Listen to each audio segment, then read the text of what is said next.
पंकज बंदना पंकज बंदना सिमरो अंगद दुख निकंदना गुरु अमरदास हृदय नित ध्याओ हृदय नित ध्याओ श्री गुरु रामदास गुण गाओ गुरु अर्जन विघ्नन के नाशक विघ्नन के नासक श्री हरि गोविंद सुमत परलासक श्री हर राय नमो कर जोरी नमो कर जोरी श्री हर कृष्ण मनाओ बहोरी गुरु तेग बहादुर परम कृपाला परम कृपाला श्री गुरु गोविंद सिंह विसाला तारो तरा पर पुन सीसा पुन कौन सीसा बार बार जगदीसा एक अंकारा सतगुरु ते प्रसाद सच हुए वाहिगुरु जी की फतेह विघ्न है विनाशन सोए वाहिगुरु जी की फतेह विघ्न है विनाशन सोए दोहरा बलि समरथ सगल प्रकारा उपदेश जग बीज अपारा बिना ज्ञान दुख पाए कनेरा करेंगे पूजना लागी देरा वाहिगुरु जी का खालसा वाहिगुरु जी की फतेह। आओ गुरु प्यारे गुरु सवारे सत्संगी जनो रोजाना की तरह पातशाह जी की अपार कृपा बख्शिश का सदका पिछले पैरों के दीवान सजाते हुए आपकी गुरु चरणों विखे हाजिरियां लवा रहे हो। आओ लड़ीवार इतिहास की कथा विचार नाल जुड़ना करिए जी। आप पिछले विचारा सरपण कर रहे हैं। सतगुरु जी का पवित्र शब्द नानक दुखिया सब संसार, इस शब्द के विच कई वड्डे वड्डे दुनिया में होए बल राजे वर्गे ਜਿਹੜੇ कि ज्ञान तो बगैर ही दुखी होए, भावें कि उन्होंने कोले सारिया सहूलतां सन संपत्तियां सन। रावण जिहड़ा सीगा कितना अमीर सी गुरु प्यारो, जिसका कि सोने का देश सी, सोने की लंका सी, वो भी ज्ञान तो बगैर दुखी होया। बल राजा जिसकी कल आपां गल कीती सी, जिसकी कि अपने गुरु की गल ना मनन करके गुरु प्यारिओ फिर उस बौने ने, बौने ब्राह्मण ने जिहड़ा पहला बौने के रूप च आया ते फिर अपना आकार लंबा बढ़ा के उसकी सारी धरती मिल रही है। कहता 2.5 कदमा धरती दे दे वास्ते ने दरते जिहड़ा है झोंपड़ी पा के भजन कर लांगे। ये छल ही होया ना, फिर उन्होंने कौन देवता कहे, रब कहे, या उसनों कौन कहे। छल प्रेम किया है। बल राजे ने अपने गुरु की गल ना मनन करके धोखा खाधा। भावें उसके गुरु शुक्राचार्य ने कहा सीगा कि देखी किते ये कोई छलिया ना होवे, जिन्हों खुला समान मिलता होवे और थोड़ा क्यों मंगे। ये 2.5 कदमा नहीं मंग रहा, किते कोई प्रेम ना कर दे। ध्यान दिओ ਤਾਂ ਗੁਰੂ ਪਿਆਰਿਓ ਬਲ ਰਾਜਾ ਕਹਿੰਦਾ ਕੋਈ ਗੱਲ ਨਹੀਂ।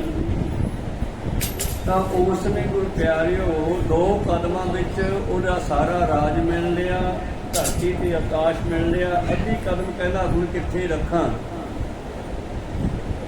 ਬਲ ਰਾਜਾ ਕਹਿੰਦਾ ਹੁਣ ਮੇਰੇ ਸਿਰ 'ਚ ਰੱਖ ਲਾ, ਮੈਂ ਹੀ ਬਚਿਆ।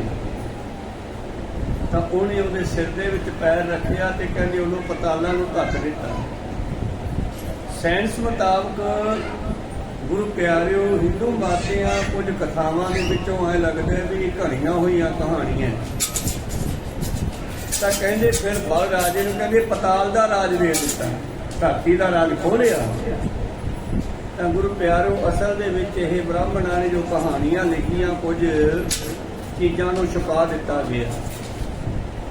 ਬਲ ਰਾਜੇ ਦਾ ਰਾਜ ਖਤਮ ਕਰਨਾ ਸੀ, ਕਿਉਂਕਿ ਬਲ ਰਾਜਾ ਤੇ ਹੋਰ ਕਈ ਰਾਜੇ ਇਸ ਧਰਤੀ ਦੇ ਮਾਲਕ ਸੀ, ਜਿਸ ਨੂੰ ਅਸੀਂ ਜੰਗਲ ਕਹਿੰਦੇ ਆ ਜਾਂ ਭਾਰਤ ਵਰਸ਼ ਕਹਿੰਦੇ ਆ।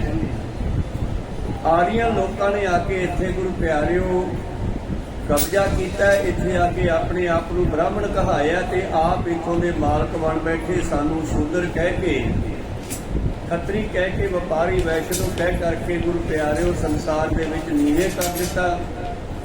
ਬਲ ਰਾਜਾ, ਹਰੀਚੰਦ ਰਾਜਾ, ਹੋਰ ਕਈ ਰਾਜੇ ਗੁਰੂ ਪਿਆਰਿਓ ਹੋਏ। ਜਿਵੇਂ ਬਲ ਰਾਜੇ ਦਾ ਹੀ ਪੋਤਰਾ ਗੁਰੂ ਪਿਆਰਿਓ ਰਾਜਾ ਪ੍ਰੀਖਿਤ ਹੈ। ਪ੍ਰੀਖਿਤ ਰਾਜਾ ਜਿਹੜਾ ਹੈ ਗੁਰੂ ਪਿਆਰਿਓ ਕਲਯੁਗ ਦੇ ਆਉਣ ਤੋਂ ਪਹਿਲਾਂ ਦਾ ਰਾਜਾ ਹੈ। ਇਸ ਦੇ ਮਰਨ ਤੋਂ ਬਾਅਦ ਹੀ ਕਲਯੁਗ ਸ਼ੁਰੂ ਹੋਇਆ ਕਹਿੰਦੇ। ਤੋ ਜਿਵੇਂ ਹਿੰਦੂ ਮਤ ਦੇ ਗ੍ਰੰਥਾਂ ਵਿੱਚ ਲਿਖਿਆ ਕਿ ਬਲ ਰਾਜੇ ਨੂੰ ਪਤਾਲ ਦਾ ਰਾਜਾ ਬਣਾ ਦਿੱਤਾ, ਪਤਾਲਾਂ ਨੂੰ ਧੱਕ ਦਿੱਤਾ। ਜਿਵੇਂ ਇੰਦਰ ਦੇ ਬਾਰੇ ਸੁਣਿਆ ਬਈ ਉਹ ਕਮਲ ਫੁੱਲ ਦੀ ਨਾੜੀ ਵਿੱਚ ਜਾ ਕੇ ਲੁਕ ਗਿਆ, ਉਹ 'ਚ ਬੰਦਾ ਕਿਵੇਂ ਬਣ ਜਾਊਗਾ। ਤਾਂ ਇੱਥੇ ਕਹਿਣਾ ਤਾਂ ਇਹ ਬਣਨਾ ਕਿ ਉਹਨੇ ਆਤਮ ਹੱਤਿਆ ਕਰ ਲਈ ਪਾਣੀ 'ਚ ਡੁੱਬ ਕੇ, ਕਿਉਂਕਿ ਬੇਇੱਜ਼ਤੀ ਇੰਨੀ ਹੋ ਗਈ, ਉਹਦੇ ਸਰੀਰ ਦੇ ਉੱਤੇ ਇੰਨੇ ਜ਼ਖਮ ਹੋ ਗਏ, ਚਿਹਰੇ ਤੇ, ਸਰੀਰ ਤੇ, ਕਿਸੇ ਨੂੰ ਮੂੰਹ ਦਿਖਾਉਣ ਜੋਗਾ ਨਹੀਂ ਰਿਹਾ। ਕਹਿੰਦੇ ਬਹੁਤ ਸਾਰਾ ਜਿੱਥੇ ਪਾਣੀ ਸੀ ਉੱਥੇ ਜਾ ਕੇ ਕਮਲ ਦੀ ਨਾਲ ਵਿੱਚ ਵੜ ਗਿਆ। ਹੁਣ ਕਮਲ ਦਾ ਫੁੱਲ ਕਿੱਡਾ ਕੁ ਵੱਡਾ ਹੋ, ਕੋਈ ਖੂਹ ਜਿੱਡਾ ਤਾਂ ਹੁੰਦਾ ਨਹੀਂ, ਐਡਾ ਕੁ ਹੁੰਦਾ। ਤਾਂ ਗੁਰੂ ਪਿਆਰਿਓ ਨਾੜੀ ਉਹਦੀ ਕਿੰਨੀ ਹੁੰਦੀ ਆ, ਤੁਸੀਂ ਪਿੰਡਾਂ ਵਾਲੇ ਵੀ ਵਿੱਚ ਬੈਠੇ ਹੋ, ਬਰਸੀਨ ਦਾ ਡੱਕਾ ਹੁੰਦਾ, ਇਸ ਤਰ੍ਹਾਂ ਦੀ ਉਹਦੀ ਪੈਪ ਹੁੰਦੀ ਆ। ਉਹਦੀ ਡੰਡੀ 'ਚ ਅੱਗੇ ਵੜ ਗਿਆ, ਅਸਲ ਦੇ ਵਿੱਚ ਉਹ ਮਰ ਗਿਆ, ਆਤਮ ਹੱਤਿਆ ਕਰਨੀ ਹੋਣੀ ਹੈ। ਇੰਦਰ ਨੇ ਸੀ ਉਹ ਮਾਤਲੋਕ ਦਾ ਹੀ ਰਾਜਾ। ਜਿਸ ਤਰ੍ਹਾਂ ਅੱਜ ਵੀ ਸੱਚੇ ਬੰਦਿਆਂ ਨੂੰ ਗੁਰੂ ਪਿਆਰਿਓ ਤਰ੍ਹਾਂ ਤਰ੍ਹਾਂ ਦੇ ਉਹ ਸ਼ਬਦ ਵਰਤੇ ਜਾਂਦੇ ਹੈ, ਕਿਸੇ ਨੂੰ ਅੱਤਵਾਦੀ, ਕਿਸੇ ਨੂੰ ਰਾਖਸ਼, ਕਿਸੇ ਨੂੰ ਗੁਰੂ ਪਿਆਰੋ ਦਾਨਵ, ਕਿਸੇ ਨੂੰ ਦੈਂਤ, ਏਦਾਂ ਦੇ ਨਾਮ ਰੱਖੇ ਗਏ ਸੱਚੇ ਬੰਦਿਆਂ ਨੂੰ। ਪਿਛਲੇ ਸਮਿਆਂ ਵਿੱਚ ਜਿਵੇਂ ਹਰਨਾਕਸ਼ ਨੂੰ ਦੈਂਤ ਲਿਖਿਆ ਹੈ, ਜਿਸ ਤਰ੍ਹਾਂ ਗੁਰੂ ਪਿਆਰਿਓ ਇੰਦਰ ਨੂੰ ਜਿਹੜਾ ਕਿ ਪੰਡਤਾਂ ਦੇ ਪੱਖ ਵਿੱਚ ਹੋਣਾ ਹੈ, ਇਹਨੂੰ ਦੇਵਤਾ ਲਿਖ ਦਿੱਤਾ, ਪੁੱਠੇ ਕੰਮ ਕਰਕੇ ਵੀ ਇਹਨੂੰ ਦੇਵਤਾ ਕਹਿੰਦੇ ਆ। ਤਾਂ ਇਸੇ ਤਰ੍ਹਾਂ ਹੀ ਬਲ ਰਾਜਾ ਮਾਤਲੋਕ ਦੇ ਵਿੱਚ ਇਹ ਧਰਤੀ ਦਾ ਰਾਜਾ ਸੀ, ਪਰ ਇੰਦਰ ਵਰਗਿਆਂ ਨੇ ਇਸ ਦਾ ਰਾਜ ਖੋਹ ਕੇ ਬ੍ਰਾਹਮਣਾਂ ਨੂੰ ਦਿੱਤਾ। ਤੇ ਉਹ ਬ੍ਰਾਹਮਣ ਜਾਂ ਕਹਿੰਦੇ ਵਿਸ਼ਨੂੰ ਹੈ ਜਿਹੜਾ ਪਹਿਲਾਂ ਛੋਟਾ ਰੂਪ ਧਾਰ ਕੇ ਆਇਆ, ਫਿਰ ਉਹਨੇ ਵੱਡਾ ਕਰ ਲਿਆ ਔਰ ਸਾਰੀ ਧਰਤੀ ਮਿਲ ਲਈ ਹੈ ਤੇ ਉਹਨੂੰ ਪਤਾਲਾਂ ਨੂੰ ਧੱਕ ਦਿੱਤਾ। ਫਿਰ ਇਸ ਕਹਾਣੀ ਨੂੰ ਅੱਗੇ ਵਧਾ ਦਿੱਤਾ। ਕਹਿੰਦੇ ਜਿਸ ਵੇਲੇ ਉਸਨੇ ਪੈਰ ਚੱਕਿਆ ਸਿਰ ਤੋਂ, ਕਹਿੰਦੇ ਬਲ ਰਾਜੇ ਨੇ ਉਹਦਾ ਪੈਰ ਫੜ ਲਿਆ। ਕਹਿੰਦਾ ਵੀ ਹੁਣ ਤੂੰ ਕਿੱਥੇ ਚੱਲਿਆ? ਤੂੰ ਵਾਅਦਾ ਕੀਤਾ ਸੀ ਕਿ ਤੇਰੇ ਰਾਜ ਵਿੱਚ ਬੈਠ ਕੇ ਮੈਂ ਕੁਟੀਆ ਬਣਾ ਕੇ ਤਪੱਸਿਆ ਕਰਾਂਗਾ, ਕਿ ਹੁਣ ਬੈਠ ਇੱਥੇ ਮੇਰੇ ਕੋਲੇ। ਤੇ ਉਹਨਾਂ ਨੇ ਲਿਖ ਦਿੱਤਾ ਕਿ ਉਹ 52 ਰੂਪ ਜਿਹੜਾ ਧਾਰਿਆ ਸੀ ਵਿਸ਼ਨੂੰ ਨੇ, ਉਹ ਪਤਾਲਾਂ ਦੇ ਵਿੱਚ ਬਲ ਰਾਜੇ ਦੇ ਸਾਹਮਣੇ ਬੈਠਾ ਹੈ। ਹੁਣ ਪ੍ਰੀਸ਼ਦ ਰਾਜਾ ਧਰਤੀ ਤੇ ਹੋਇਆ ਤੇ ਬਲ ਰਾਜਾ ਕਿਹੜੇ ਪਤਾਲਾਂ ਦਾ ਰਾਜ ਕਰੀ ਜਾਂਦਾ? ਕੋਈ ਸਤਨਾਮ, ਉਹਦਾ ਪੋਤਰਾ ਪ੍ਰੀਸ਼ਦ ਹੈ। ਗੁਰੂ ਪਿਆਰਿਓ ਇਸ ਤਰ੍ਹਾਂ ਅੱਗੇ ਚੱਲਦਿਆਂ ਹੋਇਆਂ ਜਿਸ ਤਰ੍ਹਾਂ ਇਹ ਬਲ ਰਾਜਾ ਹੈ, ਮਾਨੋ ਇਸ ਦਾ ਖਾਤਮਾ ਹੀ ਕਰ ਦਿੱਤਾ ਗਿਆ, ਉਹਦੇ ਕੋਲੋਂ ਉਹਦਾ ਰਾਜ ਖੋਹ ਲਿਆ ਗਿਆ ਬਹਾਨੇ ਦੇ ਨਾਲ।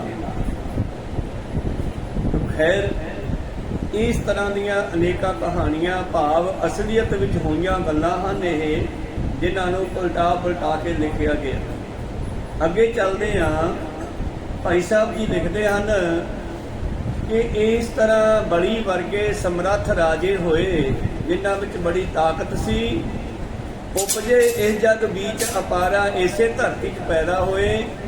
ਬਿਨਾਂ ਗਿਆਨ ਦੁੱਖ ਪਾਏ ਘਨੇਰਾ, ਗਿਆਨ ਨਾ ਹੋਣ ਕਰਕੇ ਦੁਖੀ ਹੋਏ। ਕਰਗੇ ਕੂਚ ਨਾ ਲਾਗੀ ਡੇਰਾ, ਔਰ ਦੁਨੀਆ ਦੇ ਵਿੱਚੋਂ ਕੂਚ ਕਰਕੇ ਭਾਵ ਖਤਮ ਹੋ ਗਏ। ਆਓ ਇਸ ਕਥਾ ਨੂੰ ਅੱਗੇ ਆਰੰਭ ਕਰਦੇ ਹਾਂ। ਅੱਗੇ ਚੱਲਦੀ ਹੈ ਪਾਂਡਵਾਂ ਦੀ ਗੱਲ। ਇਹਨਾਂ ਨੂੰ ਕਿਵੇਂ ਖਤਮ ਕੀਤਾ ਗਿਆ ਜਾਂ ਕਿਵੇਂ ਖਤਮ ਹੋਏ, ਇਹਨਾਂ ਦੀ ਕੀ ਗਲਤੀ ਸੀ ਕਿ ਇਹਨਾਂ ਨੂੰ ਵੀ ਜੰਗਲਾਂ ਵਿੱਚ ਜਾ ਕੇ ਦਸੌਂਤਾ ਕੱਟਣਾ ਪਿਆ। ਆਰੰਭ ਕਰੀਏ ਉਸ ਤੋਂ ਪਹਿਲਾਂ ਆਪਣੀਆਂ ਅਤੇ ਦਾਸਾਂ ਦੀਆਂ ਗੁਰੂ ਚਰਨਾਂ ਵਿੱਚ ਲਵਾਓ ਹਾਜ਼ਰੀਆਂ। ਗੁਰੂ ਕਾ ਬਖਸ਼ਿਆ ਫਤਿਹ ਦਾ ਨਾਅਰਾ ਕਰੋ, ਬੁਲੰਦ ਗੱਜ ਕੇ ਆਖੋ ਜੀ ਵਾਹਿਗੁਰੂ ਜੀ ਕਾ ਖਾਲਸਾ, ਵਾਹਿਗੁਰੂ ਜੀ ਕੀ ਫਤਿਹ। ਲੋਹਰਾ ਬਲੀ ਸਮਰੱਥ ਸਗਲ ਪ੍ਰਕਾਰਾ ਉਪਦੇਸ਼ ਜਗ ਬੀਚ ਅਪਾਰਾ। ਤਾਂ ਭਾਈ ਸਾਹਿਬ ਜੀ ਦੱਸਦੇ ਹਨ ਕਿ ਇਹੋ ਜਿਹੇ ਅਨੇਕਾਂ ਹੀ ਦੁਨੀਆ ਦੇ ਵਿੱਚ ਪੈਦਾ ਹੋਏ ਬੜੀ ਤਾਕਤਵਰ। ਬਾਬਾ ਨਾਨਕ ਜੀ ਨੇ ਦੱਸਿਆ ਨਾ, ਸ਼ਬਦ ਪਿੱਛੇ ਆਪਾਂ ਸਰਵਣ ਕੀਤਾ ਹੈ, ਫਿਰ ਸ਼ਬਦ ਨੂੰ ਰਿਪੀਟ ਕਰ ਲੈਂਦੇ ਆ। ਲਿਖਦੇ ਹਨ ਕਿ ਰੋਵੈ ਦਹਿ ਲੰਕ ਗਵਾਏ ਜਿਨ ਸੀਤਾ ਆਂਦੀ ਡੌਰੂ ਵਾਏ। ਰੋਵੈ ਪਾਂਡਵ ਭਏ ਮਜੂਰ ਜਿਨ ਕੈ ਸੁਆਮੀ ਰਹਿਤ ਹਦੂਰ। ਪਾਂਡਵਾਂ ਨੂੰ ਮਜ਼ਦੂਰੀ ਕਰਨੀ ਪਈ ਜਿਹੜੇ ਰਾਜ ਦੇ ਮਾਲਕ ਸੀ। ਇੱਥੋਂ ਤੱਕ ਕਿ ਜਿਨ੍ਹਾਂ ਦੇ ਨਾਲ ਦੁਆਪਰ ਯੁੱਗ ਦਾ ਅਵਤਾਰ ਕ੍ਰਿਸ਼ਨ ਵੀ ਨਾਲ ਸੀ, ਪਰ ਪਾਤਸ਼ਾਹ ਕਹਿੰਦੇ ਉਹਨਾਂ ਨੂੰ ਵੀ ਆਪਣੇ ਕਰਮਾਂ ਦਾ ਫਲ ਭੋਗਣਾ ਪਿਆ। ਕਰਮਾਂ ਦੀ ਬੜੀ ਬੜੀ ਹੈ, ਕਰਮ ਬੜਾ ਬੜੀ ਹੈ। ਬਿਨ ਭੋਗੈ ਭਾਗੇ ਨਹੀਂ, ਕਰਮਨ ਗਤੀ ਵਿਸ਼ਾਲ। ਕਰਮਾਂ ਦੀ ਗਤੀ ਐਸੀ ਹੈ ਕਿ ਬੰਦਾ ਛੋਟਾ ਕਰਮ ਕਰੇ ਜਾਂ ਵੱਡਾ ਕਰੇ, ਉਹਨੂੰ ਭੋਗਣਾ ਹੀ ਪੈਂਦਾ। ਕਿੰਨੀਆਂ ਸਾਖੀਆਂ ਪਿੱਛੇ ਸਰਵਣ ਕੀਤੀਆਂ। ਅੱਗੇ ਪਾਂਡਵਾਂ ਦੀ ਸਾਖੀ ਚੱਲਦੀ ਹੈ। ਬਿਨਾ ਗਿਆਨ ਦੁਖ ਪਾਏ ਕਨੇਰਾ ਕਰਕੇ ਕੂਚ ਨ ਲਾਗੀ ਡੇਰਾ। ਔਰ ਆਪਣੇ ਗੁਰੂ ਦਾ ਗਿਆਨ ਪ੍ਰਾਪਤ ਨਾ ਕਰਨ ਕਰਕੇ ਜਾਂ ਗੁਰੂ ਨੂੰ ਇਗਨੋਰ ਕਰਕੇ, ਗੁਰੂ ਦੀ ਗੱਲ ਨਾ ਮੰਨ ਕਰਕੇ ਉਹਨਾਂ ਨੇ ਸੰਸਾਰ ਵਿੱਚੋਂ ਖਤਮ ਹੋ ਗਏ। ਦੋਹਰਾ ਮੈਖਾ ਸੁਰਮਦ ਮਰਦਾਨੀ ਮਹਾਮੋਦ ਦਾ ਸ਼ਕਰ। ਤਾਂ ਗੁਰੂ ਪਿਆਰਿਓ, ਸੰਸਾਰ ਦੇ ਵਿੱਚ ਮੈਖਾਸੁਰ ਵਰਗੇ ਵੀ ਹੋਏ ਜਿਨ੍ਹਾਂ ਨੂੰ ਇਹਨਾਂ ਨੇ ਦੈਂਤ ਕਿਹਾ, ਔਰ ਉਹਨਾਂ ਨੂੰ ਵੀ ਖਤਮ ਕਰਨ ਵਾਲੀ ਪਰਮੇਸ਼ਰ ਦੀ ਦੇਵੀ ਸ਼ਕਤੀ ਜਿਹੜੀ ਹੈ ਜਗਦੰਬਾ ਜੈ ਜੈ ਕਰੀ ਬਕਰ ਤਰੇ ਕਰ ਚੱਕਰ। ਔਰ ਗੁਰੂ ਪਿਆਰਿਓ, ਜਿਸ ਨੇ ਹੱਥ ਵਿੱਚ ਟੇਢਾ ਚੱਕਰ ਲੈ ਕੇ ਇਹੋ ਜਿਹੇ ਅਨੇਕਾਂ ਮੈਖਾਸੁਰ ਵਰਗੇ ਦੈਂਤਾਂ ਦਾ, ਵੈਰੀਆਂ ਦਾ ਖਾਤਮਾ ਕੀਤਾ, ਉਹਦੀ ਸਿਫਤ ਕਰਦੇ, ਮੰਗਲਾ ਚਰਨ ਕਰਦੇ। ਭਾਈ ਸਾਹਿਬ ਲਿਖਦੇ ਹਨ, ਤੇਰੀ ਸਦਾ ਹੀ ਜੈ ਜੈ ਕਾਰ ਹੋਵੇ। ਚੌਪਈ ਅਬ ਸੁਨ ਪਾਂਡਵ ਕੀਰ ਕਹਾਣੀ ਜਿਨ ਡਿਗ ਰਹਿਤ ਕ੍ਰਿਸ਼ਨ ਗੁਣ ਖਾਨੀ। ਤਾਂ ਗੁਰੂ ਪਿਆਰਿਓ, ਪਾਂਡਵਾਂ ਦਾ ਰਾਜ ਰਿਹਾ। ਕੌਰਵ ਪਾਂਡਵ ਦੋ ਰਾਜੇ ਹੋਏ ਆ ਵੱਡੇ, ਕੈਰੋ ਤੇ ਪਾਂਡੂ। ਇਹਨਾਂ ਦੋਵਾਂ ਦਾ ਨਾਮ ਸੀ, ਇੱਕ ਦਾ ਨਾਮ ਕੈਰੋ ਸੀ, ਇੱਕ ਦਾ ਨਾਮ ਪਾਂਡੂ ਰਾਜਾ ਸੀ। ਤੇ ਅੱਗੇ ਉਹਨਾਂ ਦੀਆਂ ਕੁੱਲਾਂ ਚੱਲ ਪਈਆਂ। ਉਹਨਾਂ ਤੋਂ ਪਾਂਡਵ ਤੇ ਕੌਰਵ ਵੱਜਣ ਲੱਗ ਪਏ। ਗੁਰੂ ਪਿਆਰਿਓ, ਇਹਨਾਂ ਪਾਂਡਵਾਂ ਨੇ ਕੀ ਗਲਤੀ ਕੀਤੀ ਆ, ਇਹਨਾਂ ਦੀ ਕਹਾਣੀ ਵੀ ਸੁਣ ਲਓ। ਜਿਨ੍ਹਾਂ ਦੇ ਨਾਲ ਮੌਕੇ ਦਾ ਅਵਤਾਰ ਵੀ ਰਹਿੰਦਾ ਸੀ। ਸਰਬ ਦਿੱਤਾ ਜੀਤੀ ਕਬਾਰੀ ਰਾਜਸੋ ਮਖ ਕੀਨੋ ਭਾਰੀ। ਇੱਕ ਵਾਰੀ ਇਹਨਾਂ ਨੇ ਆਪਣੇ ਰਾਜ ਦੇ ਦੌਰਾਨ ਗੁਰੂ ਪਿਆਰਿਓ ਚੱਕਰਵਰਤੀ ਰਾਜ ਪ੍ਰਾਪਤ ਕਰ ਲਿਆ। ਸਾਰੀ ਧਰਤੀ ਦਾ ਰਾਜ ਜਿੱਤ ਲਿਆ। ਔਰ ਰਾਜ ਜਿੱਤ ਕੇ ਤੁਹਾਨੂੰ ਪਤਾ ਵੀ ਰਾਜੇ ਲੋਕ ਇੱਕ ਵੱਡਾ ਲੰਗਰ ਲਾਉਂਦੇ। ਅੱਜ ਕੱਲ ਆਪਾਂ ਲੰਗਰ ਕਹਿੰਦੇ ਆ, ਇਹ ਰਾਜਸੋ ਜਗ ਕਹਿੰਦੇ ਆ। ਰਾਜਸੋ ਮਖ, ਮਖ ਮਤਲਬ ਜਗ। ਰਾਜਸੂ ਜਗ, ਰਾਜਿਆਂ ਦਾ ਜਗ, ਬਹੁਤ ਭਾਰੀ ਰਾਜਸੂ ਨਾਮੀ ਜਗ ਕੀਤਾ, ਭਾਵ ਲੰਗਰ ਲਾਇਆ ਹੈ। ਆਮਦ ਪਦਾਰਥ ਘਰ ਮੇ ਆਏ ਸਭ ਦਿਸ ਕੇ ਨਿਰਪ ਪਾਏ ਲਗਾਏ। ਔਰ ਗੁਰੂ ਪਿਆਰਿਓ, ਘਰ ਦੇ ਵਿੱਚ ਅਮਿਤ ਜਿਨ੍ਹਾਂ ਦੀ ਗਿਣਤੀ ਕੀਮਤ ਕੋਈ ਨਹੀਂ, ਤਰ੍ਹਾਂ ਤਰ੍ਹਾਂ ਦੇ ਪਦਾਰਥ ਘਰ ਵਿੱਚ ਆਏ। ਔਰ ਸਾਰੀਆਂ ਦਿਸ਼ਾਵਾਂ ਦੇ ਰਾਜੇ ਜਿਹੜੇ ਹਨ ਉਹ ਪਾਂਡਵਾਂ ਦੇ ਕੋਲੋਂ ਹਾਰ ਗਏ ਔਰ ਉਹਨਾਂ ਦੇ ਪੈਰੀ ਪਏ ਆ ਕੇ। ਦੁਰਯੋਧਨ ਕੇ ਡਿਗ ਕਾਲਾ ਗਏ ਤਹਾਂ ਜੈ ਸਭਾ ਵਿਸਾਲਾ। ਤੇ ਇੱਕ ਦਿਨ ਕਹਿੰਦੇ ਪਾਂਡਵ ਰਾਜ ਨੂੰ ਜਿੱਤ ਕਰਕੇ ਹੰਕਾਰ ਹੋ ਗਿਆ, ਸ਼ਾਇਦ ਅਸੀਂ ਚੱਕਰਵਰਤੀ ਰਾਜੇ ਬਣ ਗਏ ਆ। ਤੇ ਦੂਜੇ ਪਾਸੇ ਇਹਨਾਂ ਦੇ ਚਾਚੇ ਤਾਏ ਦਾ ਪੁੱਤਰ ਦੁਰਯੋਧਨ ਹੈ। ਕੈਰੋ ਤੇ ਪਾਂਡਵ ਪਹਿਲਾਂ ਦੋ ਭਰਾ ਹੋਏ, ਫਿਰ ਉਹਨਾਂ ਦੀਆਂ ਵਰਸਾਂ ਅੱਗੇ ਚੱਲੀਆਂ। ਕੌਰਵਾਂ ਦਾ ਦੁਰਯੋਧਨ ਅਤੇ ਉਹਦੇ ਸਾਥੀ ਹੋਏ, ਭੈਣ ਭਰਾ ਹੋਏ। ਤੇ ਦੂਜੇ ਪਾਸੇ ਪਾਂਡਵਾਂ ਦੇ, ਪਾਂਡੂ ਦੇ 5 ਪੁੱਤਰ ਹੋਏ। ਇਸ ਤਰ੍ਹਾਂ ਗੁਰੂ ਪਿਆਰਿਓ ਕਹਿੰਦੇ ਇੱਕ ਦਿਨ ਇਹਨਾਂ ਪਾਂਡਵਾਂ ਨੇ ਕੌਰਵਾਂ ਦੇ ਦੁਰਯੋਧਨ ਦੇ ਨਾਲ ਜਾ ਕਰਕੇ ਜੂਆ ਖੇਡਿਆ। ਬੈਠ ਜੂਪ ਤਿਨ ਸੰਗ ਮਚਾਵਾ ਪ੍ਰਿਤਮ ਗਲਾ ਦਰਬ ਕੋ ਲਾਵਾ। ਔਰ ਇਹਨਾਂ ਨੇ ਉਹਨਾਂ ਦੇ ਨਾਲ ਜੂਆ ਖੇਡਿਆ ਦੁਰਯੋਧਨ ਦੇ ਨਾਲ। ਦੁਰਯੋਧਨ ਦਾ ਮਾਮਾ ਇੱਕ ਹੋਇਆ ਸ਼ੁਕਨੀ, ਬੜਾ ਚਲਾਕ ਬੰਦਾ ਸੀ ਉਹ। ਸਾਰ ਪਾਸੇ ਦੀ ਖੇਡ ਖੇਡਣ ਵਿੱਚੋਂ ਬੜਾ ਚਲਾਕ ਸੀ ਉਹ। ਇਸ ਢੰਗ ਦੇ ਨਾਲ ਦਲ ਸਿੱਟਦਾ ਗੁਰੂ ਪਿਆਰੋ ਸਾਰ ਪਾਸੇ ਦੀ ਕਿ ਜਿੱਤ ਜਾਂਦੇ। ਚਲਾਕੀ ਦੇ ਨਾਲ ਉਹ ਕਰਦਾ ਸੀ ਕੰਮ। ਤਾਂ ਗੁਰੂ ਪਿਆਰੋ ਇਹਨਾਂ ਪਾਂਡਵਾਂ ਨੇ ਪਹਿਲਾਂ ਤਾਂ ਜਾ ਕੇ ਆਪਣਾ ਖਜ਼ਾਨਾ ਲਾ ਦਿੱਤਾ ਹੈ ਜੂਏ ਤੇ ਪਹਿਲੇ ਦਾਅ ਵਿੱਚ ਇਹਨਾਂ ਨੇ ਧਨ ਦਾ ਖਜ਼ਾਨਾ ਲਾਇਆ ਹੈ। ਬਾਹਰ ਮਤੰਗ ਤੁਰੰਗ ਹਰਾਏ ਸਿਆਦਨ ਭੂਖਨ ਗ੍ਰਾਮ ਲਗਾਏ। ਫਿਰ ਇਹਨਾਂ ਨੇ ਉਹ ਜਿਹੜਾ ਖਜ਼ਾਨਾ ਸੀ ਉਹ ਹਾਰ ਗਏ। ਫਿਰ ਇਹਨਾਂ ਕੋਲੇ ਸੀ ਘੋੜੇ ਤੇ ਹਾਥੀ। ਫਿਰ ਇਹਨਾਂ ਨੇ ਗੁਰੂ ਪਿਆਰਿਓ ਦਾਅ ਦੇ ਉੱਤੇ ਆਪਣੇ ਘੋੜੇ ਤੇ ਹਾਥੀ ਲਾ ਦਿੱਤੇ, ਉਹ ਵੀ ਹਾਰ ਗਏ। ਫਿਰ ਬੜੇ ਕੀਮਤੀ ਰੱਥ ਆਦਿ ਜੋ ਸੰਪਤੀ ਸੀ, ਗਹਿਣੇ ਸੋਨਾ ਚਾਂਦੀ ਆਦਿ ਜੋ ਸੀ, ਇਹ ਦਾਅ ਤੇ ਲਾ ਦਿੱਤਾ। ਫਿਰ ਜਿਹੜੇ ਪਿੰਡਾਂ ਦਾ ਇਹਨਾਂ ਨੂੰ ਰਾਜ ਪ੍ਰਾਪਤ ਹੋਇਆ ਸੀ, ਜੂਆ ਖੇਡਣ ਵਾਲਾ ਕੀ ਸੋਚਦਾ ਹੈ ਕਿ ਬਸ ਅਗਲੀ ਵਾਰੀ ਆਪਣੀ ਹੈ, ਬਸ ਅਗਲੀ ਵਾਰੀ ਉਡੀਕਦਿਆਂ ਸਭ ਕੁਝ ਹੱਥ ਝਾੜ ਕੇ ਤੁਰ ਜਾਂਦਾ ਘਰ ਨੂੰ। ਆ ਫੱਟਿਆਂ ਦੇ ਬੈਠੇ ਤਾਸ਼ ਖੇਡਦੇ ਆ ਨਾ, ਕਦੇ ਇਹਨਾਂ ਨੂੰ ਜਾਂਦਿਆਂ ਨੂੰ ਵੇਖੇ ਉੱਠ ਕੇ ਫੱਟੇ ਤੁਰਨਗੇ ਨਾ, ਨਾਲ ਤਾਂ ਪਿੱਛੇ ਹੱਥ ਮਾਰਨਗੇ ਏਦਾਂ ਕਰਕੇ ਤੇ ਨਾਲੇ ਹੱਥਾਂ 'ਚ ਝਾੜਨਗੇ। ਭਾਵ ਇਹ ਕੁਦਰਤੀ ਗੱਲ ਹੈ, ਮਾਨੋ ਇਹ ਬੰਦੇ ਨੂੰ ਇਸ਼ਾਰਾ ਹੈ ਕਿ ਇੱਥੋਂ ਕੁਛ ਵੀ ਪੱਲੇ ਨਹੀਂ ਪੈਣਾ, ਹੱਥ ਝਾੜ ਕੇ ਜਾਵੇਗਾ। ਕੋ ਸਤਨਾਮ ਤਾਂ ਇਹ ਗੁਰੂ ਪਿਆਰਿਓ ਫਿਰ ਇਹਨਾਂ ਨੇ ਆਪਣੇ ਰਾਜ ਭਾਗ ਦੇ ਪਿੰਡ ਜੂਏ ਵਿੱਚ ਲਾਉਣੇ ਸ਼ੁਰੂ ਕੀਤੇ। ਨਗਰ ਦੇਸ਼ ਸਗਰੋ ਜਿਤਤਾਵਾ ਵਿਪਨ ਜਾਵਨੋ ਪੁਨ ਠਹਿਰਾਵਾ। ਹੁਣ ਜਦੋਂ ਅਗਲੇ ਨੇ ਸਭ ਕੁਝ ਜਿੱਤ ਲਿਆ ਦੁਰਯੋਧਨ ਨੇ, ਤੇ ਇਹਨਾਂ ਨੂੰ ਰਾਜ ਚੋਂ ਕੱਢਤਾ। ਕਹਿੰਦੇ ਚਲੋ ਹੁਣ ਇਹ ਰਾਜ ਮੇਰਾ ਹੈ, ਜਾਓ ਜੰਗਲਾਂ ਨੂੰ ਜਾਓ। द्रौपद सुता जबी दहारी मदमती हर के उर भारी। ਤਾਂ ਗੁਰੂ ਪਿਆਰਿਓ ਇੱਥੇ ਨਹੀਂ ਰੁਕੇ। ਇਹਨਾਂ ਦੀ ਦ੍ਰੋਪਦ ਸੁਤਾ, ਦ੍ਰੋਪਦੀ ਭਾਵ ਦ੍ਰੋਪਦ ਰਾਜੇ ਦਾ ਨਾਮ ਹੈ, ਉਹਦੀ ਪੁੱਤਰੀ ਦਾ ਨਾਮ ਦ੍ਰੋਪਦੀ ਹੈ। ਕਹਿੰਦੇ ਇਹਨਾਂ ਨੇ ਆਪਣੀ ਇਸਤਰੀ ਦ੍ਰੋਪਦੀ ਵੀ ਜੂਏ ਤੇ ਲਾ ਦਿੱਤੀ ਆ, ਉਹਨੂੰ ਵੀ ਹਾਰ ਗਏ। रेती तो होती केस गयानी किनो चुरावन की ना बखानी। ਹੁਣ ਗੁਰੂ ਪਿਆਰਿਓ ਜਦੋਂ ਦੁਰਯੋਧਨ ਨੇ ਜਿੱਤ ਲਈ, ਅਗਲੇ ਨੇ ਕਹਿੰਦੇ ਲਿਆਓ ਫੜ ਕੇ ਹੁਣ ਉਸ ਨੂੰ, ਦ੍ਰੋਪਦੀ ਨੂੰ। ਕਈਆਂ ਨੇ ਵਿੱਚੋਂ ਕਿਹਾ ਵੀ ਰਹਿਣ ਦੇ, ਇਹ ਕੰਮ ਨਾ ਕਰ। ਕਹਿੰਦੇ ਨਾ ਮੈਂ ਜਿੱਤੀ ਆ, ਲਿਆਓ। ਔਰ ਇੱਕ ਉਸ ਦੇ ਦਿਲ ਵਿੱਚ ਗੱਲ ਰੜਕਦੀ ਸੀਗੀ, ਜਦੋਂ ਇਹਨਾਂ ਨੇ ਬੜਾ ਸੁੰਦਰ ਮਹਿਲ ਬਣਾਇਆ ਸੀ, ਉਸ ਮਹਿਲ ਦੇ ਵਿੱਚ ਐਸੀ ਕਲਾਕਾਰੀ ਕੀਤੀ ਹੋਈ ਸੀ, ਜਿਹੜਾ ਰਸਤਾ ਬਾਹਰੋਂ ਅੰਦਰ ਨੂੰ ਆਉਂਦਾ ਸੀ, ਉਹਦੇ ਵਿੱਚ ਜਿੱਥੇ ਪਾਣੀ ਸੀਗਾ ਉੱਥੇ ਪਾਣੀ ਦਿਖਾਈ ਨਹੀਂ ਦਿੰਦਾ ਸੀਗਾ, ਤੇ ਜਿੱਥੇ ਪਾਣੀ ਦਿਖਾਈ ਦਿੰਦਾ ਸੀ ਉੱਥੇ ਪਾਣੀ ਹੈ ਹੀ ਨਹੀਂ ਸੀਗਾ।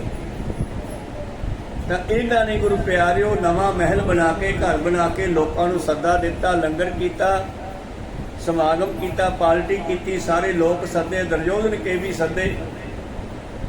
ਹੁਣ ਕੁਦਰਤੀ ਦੁਰਯੋਧਨ ਦਾ ਜਿਹੜਾ ਪਿਤਾ ਹੈ ਉਹ ਅੰਨਾ ਸੀਗਾ। ਤਾਂ ਗੁਰੂ ਪਿਆਰਿਓ ਜਿਸ ਵੇਲੇ ਇਹ ਦੁਰਯੋਧਨ ਆ ਰਿਹਾ ਉਸ ਰਸਤੇ ਤੋਂ ਟੱਪ ਕੇ, ਜਿੱਥੇ ਨੂੰ ਸ਼ੱਕ ਪਿਆ ਵੀ ਇੱਥੇ ਪਾਣੀ ਹੋਵੇਗਾ, ਇਸ ਨੇ ਆਪਣੇ ਕੱਪੜੇ ਜਿਹੜੇ ਸਨ ਪਹਿਨੇ ਹੋਏ, ਚੋਲਾ ਜਾਂ ਕੋਈ ਹੋਰ ਲੰਬੇ ਕੱਪੜੇ, ਉਹ ਫੜ ਕੇ ਉੱਚੇ ਕਰ ਲਏ ਕਿ ਤੇ ਪਾਣੀ ਵਿੱਚ ਭਿੱਜ ਨਾ ਜਾਣ। ਪਰ ਜਦ ਪੈਰ ਧਰਿਆ ਤੇ ਉੱਥੇ ਪਾਣੀ ਹੈ ਨਹੀਂ ਸੀਗਾ। ਤੇ ਫਿਰ ਗੁਰੂ ਪਿਆਰਿਓ ਗਾਂਹ ਟੱਪਿਆ, ਜਿੱਥੇ ਪਤਾ ਨਹੀਂ ਸੀ ਲੱਗਦਾ ਵੀ ਇੱਥੇ ਪਾਣੀ ਹੈ, ਉੱਥੇ ਪੈਰ ਵੱਜਿਆ ਤੇ ਖੜਪਦੇ ਨੇ ਵਿੱਚ ਗਿਆ ਤੇ ਡਿੱਗ ਪਿਆ। ਤੇ ਗੁਰੂ ਪਿਆਰਿਓ ਉੱਪਰ ਬਰਾਮਦੇ ਦੇ ਖੜੀ ਹੈ ਦ੍ਰੋਪਦੀ। ਉਹ ਕਹਿਣ ਲੱਗੀ ਅੰਨਿਆਂ ਦੇ ਅੰਨੇ ਕੋ ਸਤਨਾਮ ਸ੍ਰੀ ਵਾਹਿਗੁਰੂ। ਹੁਣ ਇਹ ਇੱਕ ਤਾਨਾ ਹੁੰਦਾ, ਫਿਰ ਸ਼ਰੀਕ ਦੇ ਵੱਲੋਂ ਵੱਜਿਆ ਹੋਵੇ ਫਿਰ ਤਾਂ ਸਾਰੀ ਉਮਰ ਨਹੀਂ ਭੁੱਲਦਾ। ਕੋ ਸਤਨਾਮ ਸ੍ਰੀ ਵਾਹਿਗੁਰੂ ਸ਼ਰੀਕ ਹੈ ਇਹ। ਜਦ ਇਸਨੇ ਕਿਹਾ ਅੰਨਿਆਂ ਦੇ ਅੰਨੇ, ਤੇ ਇਹ ਗੱਲ ਫਿਰ ਦੁਰਯੋਧਨ ਦੇ ਦਿਲ ਤੇ ਲੱਗ ਗਈ, ਹੁਣ ਇਹਨੂੰ ਭੁੱਲਦੀ ਨਹੀਂ। ਪਾਂਡੂਆਂ ਦਾ ਰਾਜ ਜਿਹੜਾ ਸੀਗਾ ਉਹ ਪਾਂਡੂ ਰਾਜਾ ਰਾਜ ਕਰਦਾ ਸੀਗਾ, ਤੇ ਜਿਸ ਵੇਲੇ ਪਾਂਡੂ ਰਾਜੇ ਨੂੰ ਦਿਸਦਾ ਸੀਗਾ ਕੌਰਵ ਅੰਨਾ ਸੀਗਾ, ਦੋਨੇ ਭਰਾ ਹੀ ਸੀਗੇ, ਸਾਂਝਾ ਰਾਜ ਚੱਲ ਰਿਹਾ ਸੀਗਾ। ਤੇ ਅੱਗੇ ਗੁਰੂ ਪਿਆਰਿਓ ਪਾਂਡਵਾਂ ਦਾ ਰਾਜ ਜਿਹੜਾ ਸੀ ਅੱਗੇ ਪਾਂਡੂ ਕਰਨ ਲੱਗੇ। ਤੇ ਹੁਣ ਇਹਨਾਂ ਨੇ ਜਦੋਂ ਰਾਜ ਪ੍ਰਾਪਤ ਕਰ ਲਿਆ ਤੇ ਹੰਕਾਰ ਦੇ ਵਿੱਚ ਆ ਕੇ ਜੂਆ ਖੇਡਿਆ ਤੇ ਜੂਏ ਸਭ ਕੁਝ ਹਾਰ ਗਏ। ਜਦੋਂ ਦ੍ਰੋਪਦੀ ਵੀ ਹਾਰ ਗਏ, ਦੁਰਯੋਧਨ ਕਹਿੰਦਾ ਜਾਓ ਲਿਆਓ ਜਾ ਕੇ ਇਹਨਾਂ ਦੇ ਘਰੋਂ ਦ੍ਰੋਪਦੀ ਨੂੰ। हांडी करके सभा में जारी कहने लगे जो चीर उतारी। ਰਿਤੂ ਜੁਤ ਹੋਤੀ ਕੇਸ ਗਹਿਆਨੀ। ਗੁਰੂ ਪਿਆਰਿਓ ਉਸ ਵੇਲੇ ਇਹ ਇਸਤਰੀ ਘਰ ਵਿੱਚ ਬੈਠੀ ਹੈ ਦ੍ਰੋਪਦੀ, ਔਰ ਇਸ ਨੂੰ ਜਾ ਕਰਕੇ ਕੇਸ ਖੁੱਲੇ ਹੋਏ ਹੈ ਔਰ ਇਸ਼ਨਾਨ ਕੀਤਾ ਜਾਂ ਕਰਨਾ ਹੈ। ਉਸੇ ਤਰ੍ਹਾਂ ਹੀ ਇਸ ਨੂੰ ਜਾ ਕੇ ਕੇਸਾਂ ਤੋਂ ਫੜਿਆ। ਔਰ ਗੁਰੂ ਪਿਆਰਿਓ ਦੁਰਯੋਧਨ ਦਾ ਭਰਾ ਹੈ ਕੁਸ਼ਾਸਨ। ਤਾਂ ਗੁਰੂ ਪਿਆਰਿਓ ਇਸ ਤਰ੍ਹਾਂ ਦੁਰਯੋਧਨ ਦਾ ਇਹਦਾ ਪਿੱਛੇ ਜੀ ਆਪਾਂ ਹੋਰ ਵੀ ਅਰਥ ਕਰੀਏ ਤੇ ਜਿੱਥੇ ਜਿੱਥੇ ਦੁਰ ਸ਼ਬਦ ਲੱਗਦਾ ਨਾ ਉਹ ਮਾੜੀ ਮਤ ਨੂੰ ਜਿਹੜਾ ਹੈ ਪ੍ਰਗਟ ਕਰਦਾ ਹੈ। ਦੁਰਯੋਧਨ, ਦ੍ਰੋਪਦੀ ਆਦਿ ਆਦਿ ਇਹੋ ਜਿਹੇ ਸ਼ਬਦ ਦੁਰ ਸ਼ਬਦ ਮਾੜੇ ਲੋਕਾਂ ਵਾਸਤੇ ਵਰਤਿਆ ਜਾਂਦਾ ਹੈ। ਗਲਤੀ ਦ੍ਰੋਪਦੀ ਦੀ ਵੀ ਹੈ, ਜਿਸ ਨੇ ਗੁਰੂ ਪਿਆਰਿਓ ਹੰਕਾਰ ਦੇ ਵਿੱਚ ਕਿਹਾ ਅੰਨਿਆਂ ਦੀ ਅੰਨੀ। ਇੱਧਰ ਦੁਰਯੋਧਨ ਹੈ ਗੁਰੂ ਪਿਆਰਿਓ। ਤਾਂ ਇਸ ਤਰ੍ਹਾਂ ਗੁਰੂ ਪਿਆਰਿਓ ਜਿਸ ਵੇਲੇ ਜਾ ਕਰਕੇ ਇਹਦੇ ਬੰਦਿਆਂ ਨੇ ਦ੍ਰੋਪਦੀ ਨੂੰ ਲੈ ਕੇ ਆਂਦਾ, ਕੇਸਾਂ ਤੋਂ ਫੜ ਕੇ ਭਾਵ ਬੇਇੱਜ਼ਤੀ ਕਰਦੇ ਹੋਏ, ਬੇਅਦਬੀ ਕਰਦੇ ਹੋਏ ਦੁਰਯੋਧਨ ਦੀ ਸਭਾ ਵਿੱਚ ਲੈ ਜਾਂਦਾ ਹੈ। लगे उतारन रहेंगे हारी, लखे ना सारी की जन नारी। और ਦੁਰਯੋਧਨ ਕਹਿੰਦਾ ਇਹਨੇ ਕਿਸੇ ਵੇਲੇ ਮੈਨੂੰ ਐਡਾ ਕਿਹਾ ਸੀਗਾ, ਅੱਜ ਦਿਖਾਉਣੇ ਆ ਅੰਨਿਆਂ ਦੀ ਅੰਨਿਆਂ ਦਾ ਹਾਲ। ਕਹਿੰਦੇ ਇਸ ਨੂੰ ਬੇਅਦਬ ਕਰੋ, ਇਹਦੇ ਸਰੀਰ ਦੇ ਵਸਤਰ ਉਤਾਰ ਦਿਓ। ਤਾਂ ਦੁਰਯੋਧਨ ਦਾ ਹੁਕਮ ਮੰਨ ਕੇ ਗੁਰੂ ਪਿਆਰਿਓ ਉਹਦੇ ਲੋਕ ਜਿਹੜੇ ਸਨ ਦ੍ਰੋਪਦੀ ਦੇ ਵਸਤਰ ਉਤਾਰਨ ਲੱਗੇ। ਇਹੋ ਜੀ ਕਹਾਣੀ ਆ ਮਣੀਪੁਰ ਵਿੱਚ ਪਿਛਲੇ ਦਿਨੀ ਹੋਈ ਆ। ਕੋ ਸਤਨਾਮ ਪ੍ਰਤੱਖ ਦੇ ਵਿੱਚ ਦੋ ਇਸਤਰੀਆਂ ਦੇ ਗੁਰੂ ਪਿਆਰਿਓ ਵਸਤਰ ਉਤਾਰ ਕੇ ਉਹਨਾਂ ਨੂੰ ਪਿੰਡ ਦੇ ਵਿੱਚ ਭਜਾਇਆ ਗਿਆ ਲੋਕਾਂ ਦੇ ਵੱਲੋਂ। ਤਾਂ ਇਹੋ ਜਿਹੇ ਜਿਹੜੇ ਰਾਜ ਹੁੰਦੇ ਆ ਇਹ ਦੁਰਯੋਧਨ ਵਰਗੇ ਹੀ ਰਾਜ ਹੁੰਦੇ ਆ। ਜਿਸ ਵੇਲੇ ਦ੍ਰੋਪਦੀ ਨੂੰ ਗੁਰੂ ਪਿਆਰਿਓ ਇਸ ਤਰ੍ਹਾਂ ਕਰਨ ਦਾ ਹੁਕਮ ਦਿੱਤਾ ਗਿਆ ਆਪਣੇ ਸਿਪਾਹੀਆਂ ਨੂੰ ਕਿ ਇਸ ਦਾ ਚੀਰ ਹਰਨ ਕਰੋ, ਭਾਵ ਇਹਦੇ ਵਸਤਰ ਉਤਾਰ ਦਿਓ, ਤਾਂ ਉਸ ਦੇ ਬੰਦੇ ਉਸ ਦੀ ਸਾੜੀ ਦਾ ਪੱਲਾ ਫੜ ਕੇ ਖਿੱਚਣਾ ਸ਼ੁਰੂ ਕਰਦੇ ਹਨ। स्वाभाविक अंबरा बारू, लग्यो मान है पायत पारू। ਤਾਂ ਹੋਇਆ ਕੀ ਗੁਰੂ ਪਿਆਰਿਓ, ਇੱਥੇ ਕਰਮਾਂ ਦੇ ਫਲ ਦੀ ਗੱਲ ਹੈ ਨਾ। ਇੱਕ ਤਾਂ ਇਹਦਾ ਇਹ ਕਰਮ ਸੀਗਾ ਕਿ ਕਿਸੇ ਵੇਲੇ ਇਸ ਨੇ ਦੁਰਯੋਧਨ ਨੂੰ ਅੰਨਿਆਂ ਦਾ ਅੰਨਾ ਕਿਹਾ, ਤੇ ਇਹਦੇ ਕੋਲੋਂ ਚੰਗਾ ਕਰਮ ਹੋਇਆ ਸੀ। ਕਿਸੇ ਵੇਲੇ ਇਹ ਕ੍ਰਿਸ਼ਨ ਨੂੰ ਆਪਣਾ ਭਰਾ ਮੰਨਦੀ ਸੀ ਤੇ ਉਹਦੀ ਭੈਣ ਬਣੀ ਹੋਈ ਸੀ। ਹੋਇਆ ਕੀ, ਕਿਸੇ ਵੇਲੇ ਇਕੱਠੇ ਬੈਠੇ ਸੀ ਤੇ ਕ੍ਰਿਸ਼ਨ ਤੀਰ ਕਮਾਨ ਚਲਾ ਰਿਹਾ ਸੀਗਾ। ਉਸਨੇ ਤੀਰ ਚਲਾਇਆ ਤੇ ਉਸਦੇ ਹੱਥ ਉੱਤੇ ਸੱਟ ਵੱਜੀ ਉਂਗਲ ਤੇ। ਚੀਰ ਪੈ ਗਿਆ, ਧਾਗੇ ਦੇ ਨਾਲ ਪੈ ਗਿਆ ਜਾਂ ਕੋਈ ਲੋਹਾ ਵੱਜ ਗਿਆ। ਭਾਵੇਂ ਕਿ ਹੋਰ ਵੀ ਬਹੁਤ ਲੋਕ ਬੈਠੇ ਸੀਗੇ, ਪਰ ਕਹਿੰਦੇ ਦ੍ਰੋਪਦੀ ਨੇ ਤੁਰੰਤ ਹੀ ਆਪਣੀ ਸਾੜੀ ਦਾ ਇੱਕ ਪੱਲਾ ਪਾੜਿਆ, ਫਟਾਫਟ ਪੱਟੀ ਪਾੜੀ ਔਰ ਉਹਦੀ ਉਂਗਲ ਤੇ ਗਿੱਲੀ ਕਰਕੇ ਫਟਾਫਟ ਖੂਨ ਰੋਕ ਦਿੱਤਾ। ਤਾਂ ਕ੍ਰਿਸ਼ਨ ਖੁਸ਼ ਹੋਇਆ, ਦਇਆ ਚਾਇਆ, ਕਹਿਣ ਲੱਗਿਆ ਭੈਣ ਤੇਰਾ ਇਹ ਕਰਜ਼ਾ ਵੀ ਮੈਂ ਕਦੇ ਉਤਾਰੂੰਗਾ। ਉਹ ਸਤਿ ਇਹ ਵੀ ਉਹਦੇ ਕੋਲੋਂ ਚੰਗਾ ਕਰਮ ਹੋ ਗਿਆ, ਸੇਵਾ ਹੋ ਗਈ ਮੌਕੇ ਦੇ ਉਤਾਰ ਦੀ। ਚਲੋ, ਤਾਂ ਇਹ ਉਹਦਾ ਕਰਮ ਹੋਇਆ। ਜਿਸ ਵੇਲੇ ਗੁਰੂ ਪਿਆਰਿਓ ਇੱਥੇ ਪੂਰੀ ਨਹੀਂ ਲਿਖੀ ਕਹਾਣੀ, ਜਿਹੜੀ ਆ ਸ਼ਾਰਟਕਟ ਕਰਕੇ ਲਿਖੀ ਗਈ ਆ। ਜਿਸ ਵੇਲੇ ਇਹਦੀ ਸਾੜੀ ਖਿੱਚਣ ਲੱਗੇ ਗੁਰੂ ਪਿਆਰਿਓ, ਸਾੜੀ ਖਿੱਚੀ ਨਹੀਂ ਜਾ ਰਹੀ, ਲੈ ਨਹੀਂ ਰਹੀ, ਪਰ ਖਤਰਾ ਤਾਂ ਹੈ ਨਾ। ਤਾਂ ਗੁਰੂ ਪਿਆਰਿਓ ਕਹਿੰਦੇ ਦ੍ਰੋਪਦੀ ਨੇ ਕੌਰਵਾਂ ਪਾਂਡਵਾਂ ਦਾ ਦਾਦਾ ਵਿੱਚ ਬੈਠਾ ਗੁਰੂ ਪਿਆਰਿਓ ਉਹ ਵੱਡਾ ਇਹਨਾਂ ਦਾ ਮੰਤਰੀ ਸੀਗਾ, ਤੇ ਉਸ ਦੇ ਵੱਲ ਨਿਗਾਹ ਮਾਰੀ ਕਿ ਮੈਨੂੰ ਬਚਾਓ, ਪਰ ਉਹ ਨੀਵੀਂ ਪਾ ਗਿਆ ਕਿਉਂਕਿ ਹੁਕਮ ਦੁਰਯੋਧਨ ਦਾ ਚੱਲਦਾ।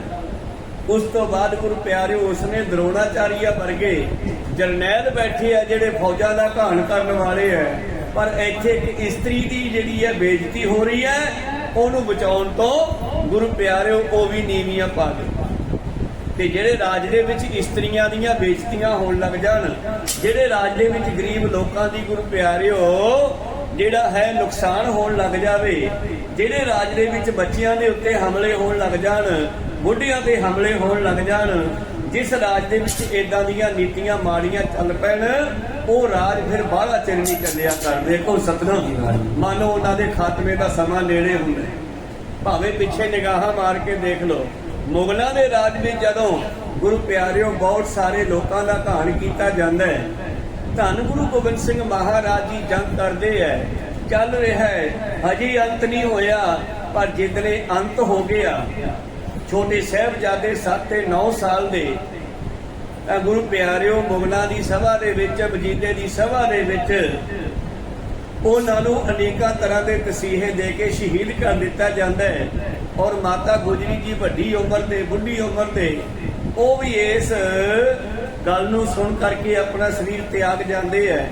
ਜਦੋਂ ਇਹ ਸਾਰੀ ਕਹਾਣੀ ਮਾਹੀ ਆ ਕਰਕੇ ਗੁਰੂ ਪਿਆਰਿਓ ਧੰਨ ਗੁਰੂ ਗੋਬਿੰਦ ਸਿੰਘ ਮਹਾਰਾਜ ਜੀ ਨੂੰ ਸੁਣਾਉਂਦਾ ਹੈ, ਹਜੇ ਤੱਕ ਉਹਨਾਂ ਨੇ ਇਹਨਾਂ ਨੂੰ ਕੁਝ ਨਹੀਂ ਸੀ ਕਿਹਾ। ਉਦੋਂ ਪਹਿਲਾਂ ਮੁਗਲਾਂ ਦੇ ਰਾਜ ਵਿੱਚ ਸਤਿਗੁਰੂ ਤੇਗ ਬਹਾਦਰ ਜੀ ਦੀ ਸ਼ਹੀਦੀ ਹੋਈ ਹੈ। ਉਸ ਤੋਂ ਪਹਿਲਾਂ ਪੰਜਵੇਂ ਪਾਤਸ਼ਾਹ ਜੀ ਦੀ ਸ਼ਹੀਦੀ ਵੀ ਇਹਨਾਂ ਮੁਗਲਾਂ ਦੇ ਰਾਜ ਵਿੱਚ ਹੀ ਹੋਈ ਆ।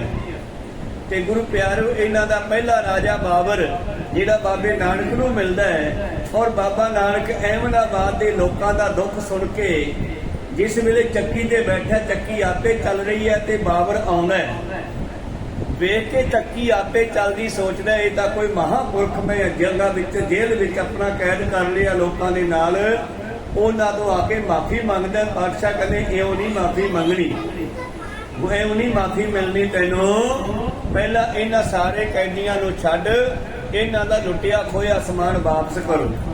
ਤੋਂ ਬਾਬਰ ਨੇ ਜੋ ਸਮਾਨ ਲੁੱਟ ਕੇ ਲੋਕਾਂ ਦਾ ਲਿਆਂਦਾ ਸੀ ਸਾਰੇ ਦਾ ਢੇਰ ਲਾਤਾ ਔਰ ਕੈਦੀਆਂ ਨੂੰ ਛੱਡ ਦਿੱਤਾ। ਬਾਬਾ ਜੀ ਦੀ ਗੱਲ ਮੰਨ ਕੇ ਪਾਤਸ਼ਾਹ ਖੁਸ਼ ਹੋ ਗਏ ਤੇ ਉਸ ਨੇ ਕਿਹਾ ਕਿ ਮਹਾਰਾਜ ਮੇਰਾ ਰਾਹ ਚੱਲਦਾ ਰਹੇ ਕੁੱਲਾਂ ਤੱਕ। ਪਾਤਸ਼ਾਹ ਕਹਿੰਦੇ ਕੁੱਲਾਂ ਤੱਕ ਚੱਲਦਾ ਰਹੇਗਾ, ਪਰ ਯਾਦ ਰੱਖੀ ਜਦੋਂ ਤੇਰੇ ਰਾਜ ਦੇ ਵਿੱਚ ਬੁੱਢੀਆਂ ਤੇ ਬੱਚੀਆਂ ਤੇ ਇਸਤਰੀਆਂ ਤੇ ਹਮਲੇ ਹੋਣ ਲੱਗ ਪਏ ਉਦੋਂ ਤੇਰਾ ਰਾਜ ਖਤਮ ਹੋ ਜਾਵੇਗਾ। ਐਸਾ ਕੰਮ ਨਾ ਕਰਿਓ ਆਪਣੇ ਰਾਜ ਦੇ ਵਿੱਚ। ਪਰਮੇਸ਼ਰ ਸੁਚੇਤ ਵੀ ਕਰ ਦਿੰਦਾ ਹੈ, ਪਰ ਫਿਰ ਵੀ ਬੰਦਾ ਗੱਲ ਇਗਨੋਰ ਕਰੇ, ਜਿਵੇਂ ਬਲਰਾਜ ਨੇ ਗੁਰੂ ਦੀ ਗੱਲ ਇਗਨੋਰ ਕੀਤੀ। ਜਿਵੇਂ ਗੁਰੂ ਪਿਆਰਿਓ ਰਾਵਣ ਨੇ ਇਸ ਗੱਲ ਨੂੰ ਆਪਣੇ ਗਿਆਨ ਨੂੰ ਨਹੀਂ ਵਰਤਿਆ, ਇਸੇ ਤਰ੍ਹਾਂ ਪਿੱਛੇ ਆਪਾਂ ਕਹਾਣੀਆਂ ਸੁਣੀਆਂ ਕਈ। ਤਾਂ ਗੁਰੂ ਪਿਆਰਿਓ ਇਸ ਤਰ੍ਹਾਂ ਜਿਸ ਵੇਲੇ ਉਸ ਨੇ ਵੀ ਗੱਲ ਨਾ ਸਮਝੀ ਤੇ ਉਸ ਦਾ ਵੀ ਖਾਤਮਾ ਹੋ ਗਿਆ। ਜਦੋਂ ਧੰਨ ਧੰਨ ਸ਼੍ਰੀ ਗੁਰੂ ਅਰਜਨ ਦੇਵ ਮਹਾਰਾਜ ਜੀ ਦੀ ਸ਼ਹੀਦੀ ਕੀਤੀ ਗਈ, ਗੁਰੂ ਤੇਗ ਬਹਾਦਰ ਜੀ ਦੀ ਸ਼ਹੀਦੀ ਹੋਈ, ਇਸੇ ਬਾਬਰ ਦੇ ਰਾਜ ਵਿੱਚ ਹੀ ਹੋਈ ਨਾ। ਤੇ ਪਹਿਲਾਂ ਬਾਬੇ ਨਾਨਕ ਨੇ ਕਹਿਤਾ ਸੀਗਾ ਜਦੋਂ ਤੇਰੇ ਰਾਜ ਦੇ ਵਿੱਚ ਐਸਾ ਜ਼ੁਲਮ ਹੋਣ ਲੱਗਿਆ ਫਿਰ ਮੈਂ ਰਾਜ ਵਾਪਸ ਵੀ ਲੈ ਲਵਾਂਗਾ। ਭਾਈ ਮਰਦਾਨਾ ਜੀ ਕਹਿੰਦੇ ਮਹਾਰਾਜ ਤੁਸੀਂ ਕੀ ਦੇ ਰਹੇ ਹੋ? ਪਾਤਸ਼ਾਹ ਕਹਿੰਦੇ ਮਰਦਾਨੇ ਆ ਇਹਨਾਂ ਨੂੰ 7 ਕੁਲਾਂ ਦਾ ਰਾਜ ਦੇਤਾ, ਇਹ ਮਹਾਰਾਜ ਸਿੱਖਾਂ ਵਾਸਤੇ ਕੀ ਰੱਖਿਆ ਹੈ? ਕਹਿੰਦੇ ਕੋਈ ਗੱਲ ਨਹੀਂ, ਹੁਣ ਤਾਂ 7 ਸੀਸ ਲਾ ਕੇ ਹੀ ਵਾਪਸ ਲੈਣਾ ਪੈਣਾ। ਪਤਾ ਸੀਗਾ ਬਈ ਤੀਜੀ ਚੌਥੀ ਪੀੜ੍ਹੀ ਜਾ ਕੇ ਨਾ ਬੰਦਾ ਬਦਲ ਹੀ ਜਾਂਦਾ। ਮਸੰਦ ਵੀ ਤੀਜੇ ਪਾਤਸ਼ਾਹ ਨੇ ਸ਼ੁਰੂ ਕੀਤੇ, 2-3 ਪੀੜ੍ਹੀਆਂ 4 ਪੀੜ੍ਹੀਆਂ ਠੀਕ ਰਹੀਆਂ, ਪਰ 10ਵੇਂ ਪਾਤਸ਼ਾਹ ਤੱਕ ਜਾਂਦੇ ਜਾਂਦੇ ਜਿਹੜੇ ਮਸੰਦ ਸੀ ਉਹਨਾਂ ਦੀਆਂ ਅਗਲੀਆਂ ਪੀੜ੍ਹੀਆਂ ਇਸ ਗੁਰੂ ਘਰ ਦੀ ਮਾਇਆ ਨੂੰ ਆਪਣੀ ਕਮਾਈ ਸਮਝਣ ਲੱਗ ਪਈਆਂ। ਫਿਰ ਉਹ ਮਸੰਦਾਂ ਦਾ ਖਾਤਮਾ ਹੋਇਆ। 10ਵੇਂ ਪਾਤਸ਼ਾਹ ਨੇ ਕਈਆਂ ਨੂੰ ਤਾਂ ਤੇਲ ਦੇ ਵਿੱਚ ਪਾ ਕੇ ਵੀ ਸਾੜਿਆ। ਤਾਂ ਜਿਸ ਵੇਲੇ ਗੁਰੂ ਪਿਆਰਿਓ ਇਹਨਾਂ ਦੇ ਰਾਜ ਵਿੱਚ ਇਹ ਘਟਨਾ ਘਟ ਗਈ ਔਰ ਮਾਹੀ ਨੇ ਆ ਕੇ ਸਾਰੀ ਕਹਾਣੀ ਸੁਣਾਈ ਆ ਕਿ ਇਉਂ ਛੋਟੇ ਸਾਹਿਬਜ਼ਾਦਿਆਂ ਨੂੰ ਸ਼ਹੀਦ ਕਰ ਦਿੱਤਾ ਗਿਆ ਮਹਾਰਾਜ, ਇਉਂ ਮਾਤਾ ਗੁਜਰੀ ਜੀ ਵੀ ਆਪਣਾ ਸਰੀਰ ਤਿਆਗ ਗਏ ਹਨ। ਤੇ ਪਾਤਸ਼ਾਹ ਜੀ ਸਾਰੀ ਕਹਾਣੀ ਸੁਣਦੇ ਸੁਣਦੇ ਹੱਥ ਵਿੱਚ ਇੱਕ ਤੀਰ ਔਰ ਟਾਹਲੀ ਥੱਲੇ ਬੈਠੇ ਆ। ਰਾਏਕੋਟ ਗੁਰਦੁਆਰਾ ਟਾਹਲੀਆਣਾ ਸਾਹਿਬ, ਉਸ ਟਾਹਲੀ ਦੇ ਹੇਠਾਂ ਹੀ ਸਾਰੇ ਬੈਠੇ ਸੀ। ਤਾਂ ਉਹ ਗੁਰੂ ਪਿਆਰਿਓ ਬੈਠੇ ਬੈਠੇ ਪਾਤਸ਼ਾਹ ਤੀਰ ਦੇ ਨਾਲ ਇਹ ਘਾਹੀ ਦੇ ਪੌਦੇ ਨੂੰ ਖੁਰਚ ਰਹੇ ਆ ਜੜ ਚੋਂ। ਤੇ ਜਦੋਂ ਹੀ ਮਾਹੀ ਨੇ ਕਿਹਾ ਜੀ ਕਿਉਂ ਤੁਸੀਂ ਇਹ ਦੇ ਕੇ ਆਪ ਜੀ ਦੇ ਛੋਟੇ ਸਾਹਿਬਜ਼ਾਦਿਆਂ ਨੂੰ ਮੁਗਲਾਂ ਨੇ ਸ਼ਹੀਦ ਕਰ ਦਿੱਤਾ, ਤੇ ਪਾਤਸ਼ਾਹ ਜੀ ਨੇ ਵੀ ਵਚਨ ਕਰ ਦਿੱਤਾ, ਪੱਟ ਕੇ ਘਾਹੀ ਦਾ ਪੌਦਾ ਬੁੱਧਾ ਮਾਰਿਆ ਔਰ ਕਹਿੰਦੇ ਮੁਗਲਾਂ ਦੀ ਜੜ ਗਈ। ਤੋ ਇਹ ਬਚਨ ਆ ਕੋਈ ਇਹ ਨਹੀਂ ਵੀ ਕੇਵਲ ਮੁਗਲਾਂ ਵਾਸਤੇ ਹੀ ਆ, ਇਹ ਤੀਹੋ ਕਾਲ ਰਹਿੰਦੇ ਯੁੱਗਾਂ ਤੱਕ ਚੱਲਦਾ ਰਹੂਗਾ। ਜਦੋਂ ਵੀ ਕਿਸੇ ਰਾਜ ਦੇ ਵਿੱਚ ਐਸਾ ਵਰਤਾਵਾ ਹੋਵੇਗਾ ਉਹ ਰਾਜ ਖਤਮ ਹੁੰਦੇ ਜਾਣਗੇ। ਕਹੋ ਸਤਿਨਾਮ ਸ੍ਰੀ। ਜਦੋਂ ਜਦੋਂ ਵੀ ਰਾਜ ਦੇ ਵਿੱਚ ਗੁਰੂਆਂ ਦੀ ਬੇਅਦਬੀ ਹੋਈ, ਜਿਵੇਂ ਆਪਣਾ ਗ੍ਰੰਥ ਸਾਹਿਬ ਜੀ ਦੀਆਂ ਬੜੀਆਂ ਬੇਅਦਬੀਆਂ ਹੋਈਆਂ, ਵੱਡੀ ਬੇਅਦਬੀ ਜਦੋਂ ਗੁਰੂ ਪਿਆਰਿਓ ਆ ਜਦੋਂ ਦਾ ਆਪਣਾ ਜਿਹੜਾ ਗੁਰੂ ਪਿਆਰਿਓ ਪਿੱਛੇ ਜੇ ਬਹੁਤ ਵੱਡਾ ਉੱਥੇ ਬਰਗਾਨੀ ਦਾ ਜਿਸ ਦਾ ਗੁਰੂ ਪਿਆਰਿਓ ਜਿਸ ਨੂੰ ਅਸੀਂ ਕਹਿੰਦੇ ਆ ਮੋਰਚਾ, ਤਾਂ ਉਹ ਮੋਰਚਾ ਲੱਗਿਆ ਉੱਥੇ ਜਿੱਥੇ ਗ੍ਰੰਥ ਸਾਹਿਬ ਜੀ ਦੀ ਬੇਅਦਬੀ ਹੋਈ, ਉੱਥੇ ਬੈਠੀ ਸੰਗਤ ਦੇ ਉੱਤੇ ਵੀ ਗੁਰੂ ਪਿਆਰਿਓ ਜ਼ੁਲਮ ਕੀਤਾ ਗਿਆ। ਉਸ ਤੋਂ ਬਾਅਦ ਤਾਂ ਫਿਰ ਪਤਾ ਹੀ ਨਹੀਂ ਕਿੰਨੀਆਂ ਬੇਅਦਬੀਆਂ ਜਗ੍ਹਾ ਜਗ੍ਹਾ ਤੇ ਹੋਣ ਲੱਗ ਪਈਆਂ ਜਿਨ੍ਹਾਂ ਦੇ ਰਾਜ ਵਿੱਚ ਹੋਈਆਂ। ਗੁਰੂ ਪਿਆਰਿਓ ਜਿਨ੍ਹਾਂ ਦੇ ਰਾਜਿਆਂ ਦੇ ਸਮੇਂ ਚੀਜ਼ਾਂ ਹੁੰਦੀਆਂ ਗਲਤੀਆਂ ਹੁੰਦੀਆਂ ਫਿਰ ਉਹ ਰਾਜ ਬਾਹਲਾ ਚਿਰ ਨਹੀਂ ਰਿਹਾ ਕਰਦੇ। ਤਾਂ ਤੇ ਇਸੇ ਤਰ੍ਹਾਂ ਪਾਂਡਵਾਂ ਦੇ ਰਾਜ ਦੇ ਵਿੱਚ ਜਦੋਂ ਇਹਨਾਂ ਨੇ ਜੂਆ ਖੇਡਿਆ ਤੇ ਜੂਆ ਖੇਡ ਕਰਕੇ ਇਹਨਾਂ ਨੇ ਆਪਣੀ ਇਸਤਰੀ ਵੀ ਰਾਜ ਤੇ ਲਾ ਦਿੱਤੀ ਆ, ਤੇ ਹੁਣ ਦੂਜੇ ਪਾਸੇ ਦੁਰਯੋਧਨ ਜਿੱਤ ਗਿਆ, ਪਰ ਉਹਦੇ ਰਾਜ ਦੇ ਵਿੱਚ ਵੀ ਇਸਤਰੀ ਦੀ ਬੇਇੱਜ਼ਤੀ ਹੋ ਰਹੀ ਆ। ਕੋ ਸਤਨਾਮ।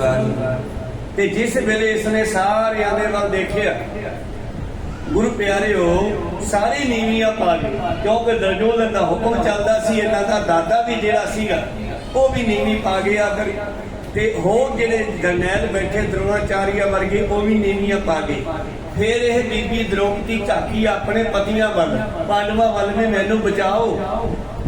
ਤੇ ਉਹ ਤਾਂ ਹੰਕਾਰ ਦੇ ਵਿੱਚ ਜੂਆ ਖੇਡ ਕੇ ਜੋ ਜੂਏ 'ਚ ਹਾਰੀ ਬੈਠੇ ਆ, ਤਾਂ ਗੁਰੂ ਪਿਆਰੋ ਉਹ ਵੀ ਇਹਨੂੰ ਫਿਰ ਬਚਾ ਨਹੀਂ ਸਕੇ। ਤੇ ਫਿਰ ਕੌਣ ਬਚਾਵੇਗਾ? ਹੁਣ ਇਸ ਦਾ ਧਿਆਨ ਫਿਰ ਮੌਕੇ ਦੇ ਅਵਤਾਰ ਕਹਿੰਦੇ ਕ੍ਰਿਸ਼ਨ ਜੀ ਵੱਲ ਗਏ, ਕਿਉਂਕਿ ਉਹਨਾਂ ਨੂੰ ਮੌਕੇ ਦੇ ਲੋਕ ਜਿਹੜੇ ਅਵਤਾਰ ਮੰਨਦੇ ਸੀ, ਰੱਬ ਨੂੰ ਪੂਜਦੇ ਸੀ। ਇਸ ਨੇ ਵੀ ਧਿਆਨ ਉਹਦਾ ਧਰਿਆ ਬਈ ਮਹਾਰਾਜ ਹੁਣ ਤੁਸੀਂ ਮੇਰੀ ਜਾਤ ਜਿਹੜੀ ਹੈ ਇੱਜ਼ਤ ਬਚਾ ਸਕਦੇ ਹੋ। ਜਦ ਇਹਦਾ ਧਿਆਨ ਉਹਨਾਂ ਤੇ ਗਿਆ ਤੇ ਫਿਰ ਪਰਮੇਸ਼ਰ ਨੇ ਕਿਰਪਾ ਕੀਤੀ ਤੇ ਗੁਰੂ ਪਿਆਰਿਓ ਉਸ ਦੀ ਇੱਜ਼ਤ ਬਚ ਗਈ। ਉਹਦੀ ਸਾੜੀ ਜਿਹੜੀ ਆ ਇੰਨੀ ਵੱਧ ਗਈ, ਭਾਈ ਸਾਹਿਬ ਜੀ ਲਿਖਦੇ ਹਨ ਕਿ ਲੱਗੇ ਉਤਾਰਨ रहेंगे हारी, लगे न साड़ी की जन नारी। ਔਰ ਗੁਰੂ ਪਿਆਰੋ ਦੁਸ਼ਟ ਲੋਕ ਸਿਪਾਹੀ ਦੁਰਯੋਧਨ ਦੇ ਸਾੜੀ ਨੂੰ ਖਿੱਚ ਰਹੇ ਨੇ, ਪਰ ਉਹ ਸਾੜੀ ਮੁੱਕ ਨਹੀਂ ਰਹੀ। सभा के अंबर अबारू, लग्यो बहाने पायत पारू। ਔਰ ਸਭਾ ਦੇ ਵਿੱਚ ਕਹਿੰਦੀ ਇੰਨੀ ਸਾੜੀ ਕਿੱਥੋਂ ਵੱਧ ਗਈ? ਸਾੜੀ ਵੱਧ ਤੋਂ ਵੱਧ 15-20 ਮੀਟਰ ਦੀ ਹੁੰਦੀ ਹੈ, ਜਿਹੜੀ ਉਹਨੂੰ ਇਕੱਠੀ ਕਰਕੇ ਸਰੀਰ ਤੇ ਬੀਬੀਆਂ ਲਪੇਟਦੀਆਂ। ਖੈਰ ਤਾਂ ਗੁਰੂ ਪਿਆਰਿਓ ਉਹ ਸਾੜੀ ਇੰਨੀ ਕਿੰਨੀ ਕੁ ਲੰਬੀ ਹੋ ਗਈ ਆ ਜਿਹੜੀ ਮੁੱਕਣ 'ਚ ਹੀ ਨਹੀਂ ਆ ਰਹੀ। ਅਸਲ ਵਿੱਚ ਪਰਮੇਸ਼ਰ ਜਦੋਂ ਕਿਰਪਾ ਕਰਦਾ ਹੈ ਫਿਰ ਹਰ ਜੁਗ ਜੁਗ ਭਗਤੋਂ ਪਾਇਆ ਪੈਜ ਰੱਖਦਾ ਆਇਆ ਰਾਮ ਰਾਜੀ, ਫਿਰ ਆਪਣੇ ਪਿਆਰਿਆਂ ਦੀ ਲਾਜ ਰੱਖਦਾ ਪੈਜ ਰੱਖਦਾ। ਜਦੋਂ ਇਸ ਬੀਬੀ ਨੇ ਗੁਰੂ ਪਿਆਰਿਓ ਪਰਮੇਸ਼ਰ ਨੂੰ ਯਾਦ ਕੀਤਾ ਤੇ ਉਸ ਵੇਲੇ ਮਾਨੋ ਕਹਿੰਦੇ ਆ ਮੌਕੇ ਦੇ ਅਵਤਾਰ ਕ੍ਰਿਸ਼ਨ ਜੀ ਨੇ ਕਿਰਪਾ ਕੀਤੀ ਜਾਂ ਪਰਮੇਸ਼ਰ ਨੇ ਕਿਰਪਾ ਕੀਤੀ, ਇਹਦੀ ਬੇਇੱਜ਼ਤੀ ਨਹੀਂ ਹੋਈ, ਸਰੀਰ ਤੋਂ ਕੱਪੜਾ ਨਹੀਂ ਲੱਥਾ। धोती दिशा के नर न दिसाई, अस रख्या की नी जग साई। ਔਰ ਗੁਰੂ ਪਿਆਰਿਓ ਇੰਨੇ ਕੱਪੜੇ ਦਾ ਢੇਰ ਲੱਗ ਗਿਆ ਕਿ ਜਿਹੜੀ ਸਭਾ ਏਦਾਂ ਬੈਠੀ ਸੀ ਚੱਕਰ ਵਿੱਚ, ਤਾਂ ਮਾਨੋ ਢੇਰ ਦੇ ਉਹਲੇ ਬੈਠੇ ਬੰਦੇ ਨਹੀਂ ਸੀ ਦਿਸਦੇ, ਇੰਨਾ ਉੱਚਾ ਢੇਰ ਉਹ ਸਾੜੀ ਦਾ ਲੱਗ ਗਿਆ, ਕੱਪੜੇ ਦਾ ਲੱਗ ਗਿਆ, ਮਤਲਬ ਉਹਦੀ ਇੱਜ਼ਤ ਬਚ ਗਈ ਹੈ। ਤੇ ਇੱਧਰ ਗੁਰੂ ਪਿਆਰਿਓ ਜਿਸ ਵੇਲੇ ਉਸ ਦਾ ਕੱਪੜਾ ਨਾ ਮੁੱਕਿਆ, बाहरो गमने विपन बजारा, रहे कहाँ से कष्ट पारा। ਤੇ ਗੁਰੂ ਪਿਆਰਿਓ ਹੁਣ ਇਹਦਾ ਅੰਦਰਲਾ ਅਰਥ ਵੀ ਕਰ ਲਈਏ। ਬੰਦੇ ਨੇ ਆਪਣੀ ਆਤਮਾ ਰੂਪੀ ਇਸਤਰੀ ਨੂੰ ਸੰਸਾਰ ਦੇ ਜੂਏ ਦੇ ਦਾਤੇ ਲਾ ਦਿੱਤਾ ਹੈ। ਪੰਜੇ ਪਾਂਡਵ ਜਿਹੜੇ ਪੰਜੇ ਤੱਤ ਸਰੀਰ ਨੂੰ ਲੱਗੇ ਹਨ, ਮਾਨੋ ਇਹਨਾਂ ਪੰਜਾਂ ਤੱਤਾਂ ਦੀ ਵੀ ਹੁਣ ਤਾਕਤ ਨਹੀਂ ਕਿ ਆਪਣੀ ਆਤਮਾ ਨੂੰ ਵਿਸ਼ੇ ਵਿਕਾਰਾਂ ਦੇ ਚੁੰਗਲ ਚੋਂ, ਜਮਾਂ ਦੇ ਚੁੰਗਲ ਚੋਂ ਬਚਾ ਸਕਣ। ਤਾਂ ਫਿਰ ਸਾਡੀ ਆਤਮਾ ਨੂੰ ਪਰਮਾਤਮਾ ਹੀ ਬਚਾ ਸਕਦਾ ਹੈ। ਜਦੋਂ ਆਤਮਾ ਪਰਮਾਤਮਾ ਅੱਗੇ ਬੇਨਤੀ ਕਰਦੀ ਆ, ਹਰ ਜੁਗ ਜੁਗ ਭਗਤੋਂ ਪਾਇਆ ਪੈਜ ਰੱਖਦਾ ਆਇਆ ਰਾਮ ਰਾਜੇ, ਹਰਨਾਕਸ਼ ਦੁਸ਼ਟਰ ਮਾਰਿਆ ਪ੍ਰਹਿਲਾਦ ਕਰਾਏ। ਨਾਮਦੇਵ ਨੂੰ ਸੰਗਲਾਂ ਨਾਲ ਬੰਨਿਆ, ਜਦ ਉਸਨੇ ਵੀ ਬੇਨਤੀ ਕੀਤੀ, ਸਾਤ ਘੜੀ ਜਾ ਬੀਤੀ ਸੁਣੀ ਅਜੋ ਨਾ ਆਇਓ ਤ੍ਰੈ ਭਵਨ ਟਣੀ, ਉਸ ਵੇਲੇ ਵੀ ਪਰਮੇਸ਼ਰ ਨੇ ਆ ਕੇ ਲਾਜ ਰੱਖੀ। ਖੈਰ ਜਿਸ ਵੇਲੇ ਗੁਰੂ ਪਿਆਰਿਓ ਦੀ ਬੇਇੱਜ਼ਤੀ ਤਾਂ ਨਾ ਹੋਈ, ਪਰ ਦੁਰਯੋਧਨ ਕਹਿੰਦਾ ਕਿ ਮੇਰੇ ਦੇਸ਼ ਵਿੱਚੋਂ ਚਲੇ ਜਾਓ, ਹੁਣ ਤੁਸੀਂ ਇਹ ਦੇਸ਼ ਦਾ ਕੁਝ ਨਹੀਂ ਲੱਗਦੇ, ਤੁਸੀਂ ਇਹ ਜੂਏ 'ਚ ਹਾਰ ਚੁੱਕੇ ਹੋ ਤੇ ਇੱਥੋਂ ਚਲੇ ਜਾਓ। ਤਾਂ ਕੀ ਹੋਇਆ? बाहरो गमने विपन बजारा, रहे कहाँ से कष्ट पारा। ਔਰ ਇਹ ਜੰਗਲਾਂ ਨੂੰ ਚਲੇ ਗਏ। ਕਿੰਨੀ ਵੱਡੀ ਗਲਤੀ ਕੀਤੀ ਹੈ, ਗਲਤੀ ਦਾ ਫਲ ਇਹਨਾਂ ਨੂੰ ਵੀ ਭੋਗਣਾ ਪਿਆ। ਤੇ ਜਿਹੜੀ ਗਲਤੀ ਦੁਰਯੋਧਨ ਨੇ ਕੀਤੀ ਹੈ ਉਸ ਇਸਤਰੀ ਦੀ ਬੇਇੱਜ਼ਤੀ ਕਰਨ ਦੀ, ਤੇ ਫਲ ਉਹਨੂੰ ਵੀ ਭੋਗਣਾ ਪੈਣਾ। ਤੇ ਅੱਜ ਵੀ ਜੇ ਕੋਈ ਰਾਜਾ ਇਹੋ ਜਿਹੀਆਂ ਗਲਤੀਆਂ ਕਰੇਗਾ, ਫਲ ਉਹਨਾਂ ਨੂੰ ਵੀ ਭੋਗਣਾ ਪੈਣਾ। ਫਿਰ ਉਹਨਾਂ ਦਾ ਰਾਜ ਵੀ ਬਹੁਤਾ ਸਮਾਂ ਨਹੀਂ ਬਚਦਾ। ਜਿਹੜੇ ਰਾਜ ਦੇ ਵਿੱਚ ਇਦਾਂ ਦੀਆਂ ਹਰਕਤਾਂ ਹੋਣ ਲੱਗ ਜਾਣ, ਫਿਰ ਪਰਮੇਸ਼ਰ ਆਪੇ ਕੋਈ ਕਲਾ ਵਰਤਾਉਂਦਾ ਹੈ ਔਰ ਉਹਨਾਂ ਦੇ ਰਾਜ ਹੀ ਖਤਮ ਕਰ ਦਿੰਦਾ, ਫਿਰ ਨਵੇਂ ਰਾਜੇ ਲੈ ਕੇ ਆਉਂਦਾ। ਕੋਈ ਸਤਿਨਾਮ ਸਮੇਂ ਤੇ ਪਰਮੇਸ਼ਰ ਦੀ ਖੇਡ ਹੈ, ਉਹਦੇ ਹੁਕਮ ਤੋਂ ਬਗੈਰ ਪੱਤਾ ਨਹੀਂ ਹਿਲਦਾਗਾ।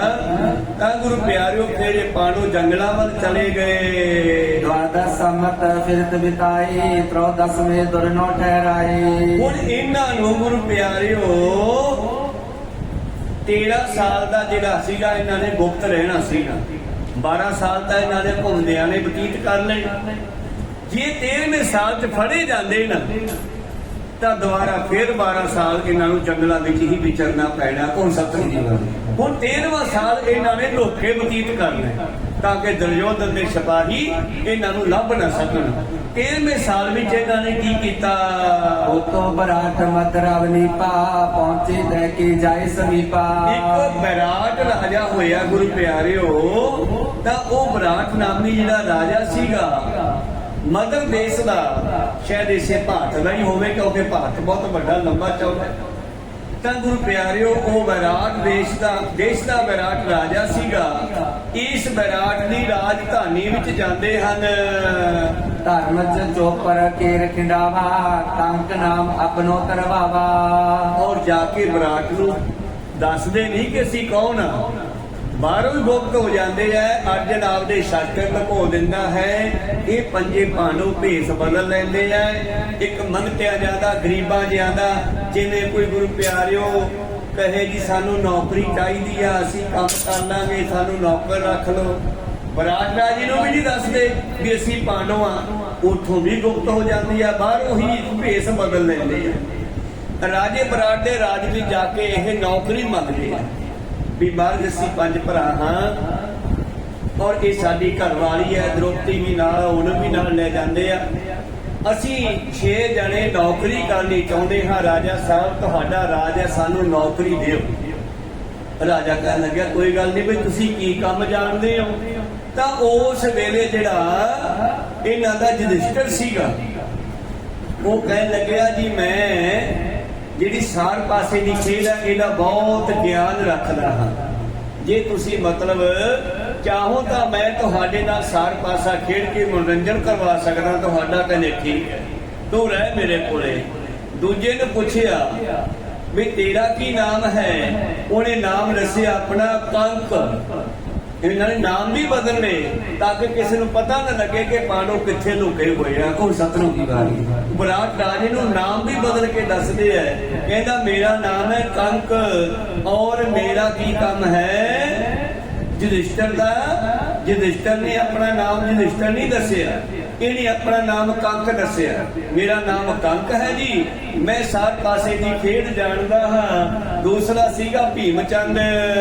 ਭੀਮ ਰਸੋਈਆ ਬਲ ਬਨਾਮੋ ਭੋਜਨ ਕਰਨ ਕੀਨ ਸਭ ਕਾਮੋ। ਭੀਮ ਚੰਦ ਨੂੰ ਪੁੱਛਿਆ ਵੀ ਤੇਰਾ ਕੀ ਨਾਮ ਹੈ? ਕਹਿੰਦਾ ਜੀ ਮੇਰਾ ਨਾਮ ਬੱਲਭ ਹੈ। ਅੱਛਾ ਤੇ ਤੂੰ ਕੀ ਕਰਨ ਜਾਣਦਾ? ਕਹਿੰਦਾ ਜੀ ਮੈਂ ਲੰਗਰ ਦਾ ਕੰਮ ਜਾਣਦਾ, ਰਸੋਈ ਦਾ ਕੰਮ ਜਾਣਦਾ। ਕਹਿੰਦੇ ਚੱਲ ਠੀਕ ਹੈ ਤੂੰ ਆਪਣੇ ਲੰਗਰ ਚ ਰਸੋਈਆ ਬਣ ਜਾ। ਸ਼ਾਸਤਰ ਆਸਤਰ ਤਰ ਬਾਹਰ ਸਭ ਹੀ ਪਾਪ ਹਿੰਡੜਾ ਅਰਜਨ ਤਬ ਹੀ। ਤਾਂ ਅਰਜਨ ਪਾਂਡੂ ਇਹ ਆਪਣੇ ਤੀਰ ਕਮਾਨ ਵਗੈਰਾ ਸਭ ਬਾਹਰ ਹੀ ਲੁਕੋ ਗਿਆ ਕਿਉਂਕਿ ਹੁਣ ਲੁਕੇ ਹੈ ਨਾ 13ਵੇਂ ਸਾਲ ਦੇ ਵਿੱਚ। ਇਹ ਆਪਣੇ ਸ਼ਾਸਤਰ ਬਾਹਰ ਹੀ ਕਿਤੇ ਲੁਕੋ ਗਿਆ, ਵਸਤਰ ਬਦਲਨੇ। ਔਰ ਇਹਨੇ ਜਦ ਪੁੱਛਿਆ ਤੇਰਾ ਨਾਮ ਕੀ ਹੈ? ਜੀ ਮੇਰਾ ਨਾਮ ਬਿਹੰਡੜਾ ਹੈ। ਅੱਛਾ ਤੂੰ ਕੀ ਕੰਮ ਜਾਣਦਾ ਹੈ? ਕਹਿੰਦਾ ਜੀ ਮੈਂ ਬੱਚੀਆਂ ਨੂੰ ਇਸਤਰੀਆਂ ਨੂੰ ਜਿਹੜਾ ਹੈ ਨਾਚ ਸਿਖਾ ਸਕਦਾ। ਔਰ ਇਸ ਨੇ ਗੁਰੂ ਪਿਆਰਿਓ ਆਪਣਾ ਰੂਪ ਵੀ ਇਸਤਰੀਆਂ ਦਾ ਧਾਰਦੇ ਆ, ਕੱਪੜੇ ਵੀ ਭੇਸ ਵੀ ਕਹਿੰਦੇ ਇਸਤਰੀਆਂ ਵਾਲਾ ਪਾ ਲਿਆ। ਨਾਮ ਇਹਨੇ ਬਿਹੰਡੜਾ ਦੱਸਿਆ। ਕਹਿੰਦਾ ਮੈਂ ਜੀ ਇਸਤਰੀਆਂ ਨੂੰ ਬਿਹੰਡੜਾ ਕਹਿੰਦੀ ਆ ਹੀਜੜੇ ਨੂੰ, ਇਹ ਹੀਜੜਾ ਬਣ ਗਿਆ ਉੱਥੇ। ਕਹਿੰਦਾ ਬਿਹੰਡੜਾ ਹੀਜੜਾ ਹੁੰਦਾ ਮੈਂ। ਔਰ ਕਹੋ ਤਾਂ ਮੈਂ ਤੁਹਾਡੇ ਰਾਜ ਦੀਆਂ ਲੜਕੀਆਂ ਨੂੰ ਜਿਹੜਾ ਨਾਚ ਗਾਣਾ ਉਹ ਸਿਖਾ ਸਕਦਾ। ਇਸ ਨੂੰ ਉਸ ਕੰਮ ਤੇ ਲਾ ਲਿਆ। ਉਤਰਾ ਹੁੰਦੀ ਬਰਾਟ ਕੁਮਾਰੀ ਲਗਿਓ ਸਿਖਾਵਣ ਤੈ ਨਿਤਕਾਰੀ। ਤਾਂ ਉਸ ਦੀ ਰਾਜੇ ਦੀ ਰਾਣੀ ਸੀਗੀ ਗੁਰੂ ਪਿਆਰਿਓ ਵਿਰਾਟ ਦੀ ਲੜਕੀ ਸੀ। ਪੁੱਤਰਾ ਉਹਦਾ ਨਾਮ ਹੈ। ਔਰ ਉਸ ਨੂੰ ਇਸ ਨੇ ਗੁਰੂ ਪਿਆਰਿਓ ਕਲਾਕਾਰਤਾ ਜਿਹੜੀਆਂ ਜਾਣਦਾ ਸੀਗਾ ਉਹ ਸਿਖਾਉਣੀਆਂ ਸ਼ੁਰੂ ਕੀਤੀਆਂ। ਬਾਜਪਾਲ ਕੋ ਬੇਕ ਬਣਾਏ ਰਹਿਣ ਕੁਲ ਨ੍ਰਿਪ ਕੇ ਦਿਖ ਜਾਏ। ਇੱਕੇ ਦਾ ਭਰਾ ਨਕੁਲ ਸੀਗਾ, ਉਹਨੂੰ ਪੁੱਛਿਆ ਵੀ ਤੂੰ ਕੀ ਜਾਣਦਾ ਹੈ? ਕਹਿੰਦਾ ਜੀ ਮੈਂ ਘੋੜਿਆਂ ਦੀ ਸੇਵਾ ਕਰ ਸਕਦਾ। ਕੋਈ ਸਤਨਾਮ। ਅੱਛਾ ਚੱਲ ਤੈਨੂੰ ਘੋੜਿਆਂ ਦੀ ਰੱਖ ਲੈਨੇ ਆ। ਭਾਗੋਪਾਲ ਤਬੇ ਸਹਦੇਵਾ ਦੁਰ ਕੇ ਰਹੇ ਨਾ ਕੋ ਲਖ ਪੇਵਾ। ਔਰ ਗੁਰੂ ਪਿਆਰਿਓ ਸਹਦੇਵ ਇਹਨਾਂ ਦਾ ਪੰਜਵਾਂ ਭਾਈ ਹੈ। ਉਹ ਕਹਿਣ ਲੱਗਿਆ ਵੀ ਤੂੰ ਕਹਿੰਦੇ ਜੀ ਮੈਂ ਤਾਂ ਅਣਪੜ੍ਹ ਹਾਂ, ਵੈਸੇ ਮੈਂ ਤੁਹਾਡੀਆਂ ਗਊਆਂ ਵਗੈਰਾ ਨੂੰ ਚਾਰ ਸਕਦਾ, ਹੋ ਸਤਨਾਮ, ਪਸ਼ੂਆਂ ਨੂੰ ਸੰਭਾਲ ਸਕਦਾ। ਕਹਿੰਦੇ ਚੱਲ ਠੀਕ ਹੈ ਤੈਨੂੰ ਗੋਬਾਲਾ ਬਣਾ ਲੈਂਦੇ ਆ। ਤਾਂ ਰਾਜੇ ਵਿਰਾਟ ਨੇ ਇਹਨਾਂ ਨੂੰ ਫਿਰ ਇਸ ਤਰ੍ਹਾਂ ਨੌਕਰੀ ਦਿੱਤੀ ਹੈ, ਇਹਨਾਂ ਨੂੰ ਆਪਣੇ ਕੋਲ ਰੱਖਿਆ। ਇਹਨਾਂ ਨੇ ਨਾਮ ਵੀ ਬਦਲ ਲਏ ਭੇਸ ਵੀ ਬਦਲ ਲਏ। 13ਵਾਂ ਸਾਲ ਇਹਨਾਂ ਨੇ ਲੋਕੇ ਕੱਟਣਾ ਸੀਗਾ। ਜੇ 13ਵਾਂ ਸਾਲ ਦੇ ਵਿੱਚ ਕਿਸੇ ਨੂੰ ਨਹੀਂ ਪਤਾ ਲੱਗਦਾ, ਫਿਰ ਇਹਨਾਂ ਦਾ ਜਿਹੜਾ ਦਸੌਂਤਾ ਖਤਮ ਹੁੰਦਾ ਸੀ। ਜੇ 13ਵੇਂ ਸਾਲ 'ਚ ਪੜ੍ਹੇ ਜਾਂਦੇ, ਫਿਰ 12ਵਾਂ 12 ਸਾਲ ਹੋਰ ਲਾਉਣੇ ਪੈਂਦੇ। ਤਾਂ ਇਸ ਤਰ੍ਹਾਂ ਇਹ ਸਾਰੇ ਮਨੁੱਖ ਜਿਹੜੇ ਸੀ ਪੰਜੇ ਇਸ ਤਰ੍ਹਾਂ ਇਹ ਨੌਕਰੀਆਂ ਕਰਨ ਲੱਗੇ। ਤੇ ਦ੍ਰੋਪਦੀ ਕੀ ਬਣੀ ਆ? ਦੋਹਰਾ द्रौपद सुता होए सियांदरी नृत्त नार डिग जाए। ਇਹਨੂੰ ਪੁੱਛਿਆ ਵੀ ਇਹ ਤੁਹਾਡੀ ਇਸਤਰੀ ਹੈ, ਕੀ ਕਰੂਗੀ? ਕਹਿੰਦੇ ਜੀ ਇਹ ਤੁਹਾਡੇ ਰਾਣੀ ਦੀ ਜਿਹੜੀ ਹੈ ਸੇਵਾ ਸੰਭਾਲ ਕਰ ਲਊਗੀ, ਤੁਹਾਡੀ ਰਾਣੀ ਦੀ ਨੌਕਰਾਨੀ ਲੱਗ ਜੂਗੀ। ਤਾਂ ਕਹਿਣ ਲੱਗੇ ਠੀਕ ਹੈ, ਇਸ ਨੂੰ ਰਾਣੀ ਦੀ ਸੇਵਾ ਦੇ ਵਿੱਚ ਹਾਜ਼ਰ ਕਰ ਦਿਓ। ਤਾਂ ਇਹ ਦ੍ਰੋਪਦੀ ਜਿਹੜੀ ਹੈ ਉਸ ਰਾਣੀ ਦੀ ਸੇਵਾ ਦੇ ਵਿੱਚ ਜਾ ਕੇ ਕੰਮ ਕਰਨ ਲੱਗੇ ਨੇ।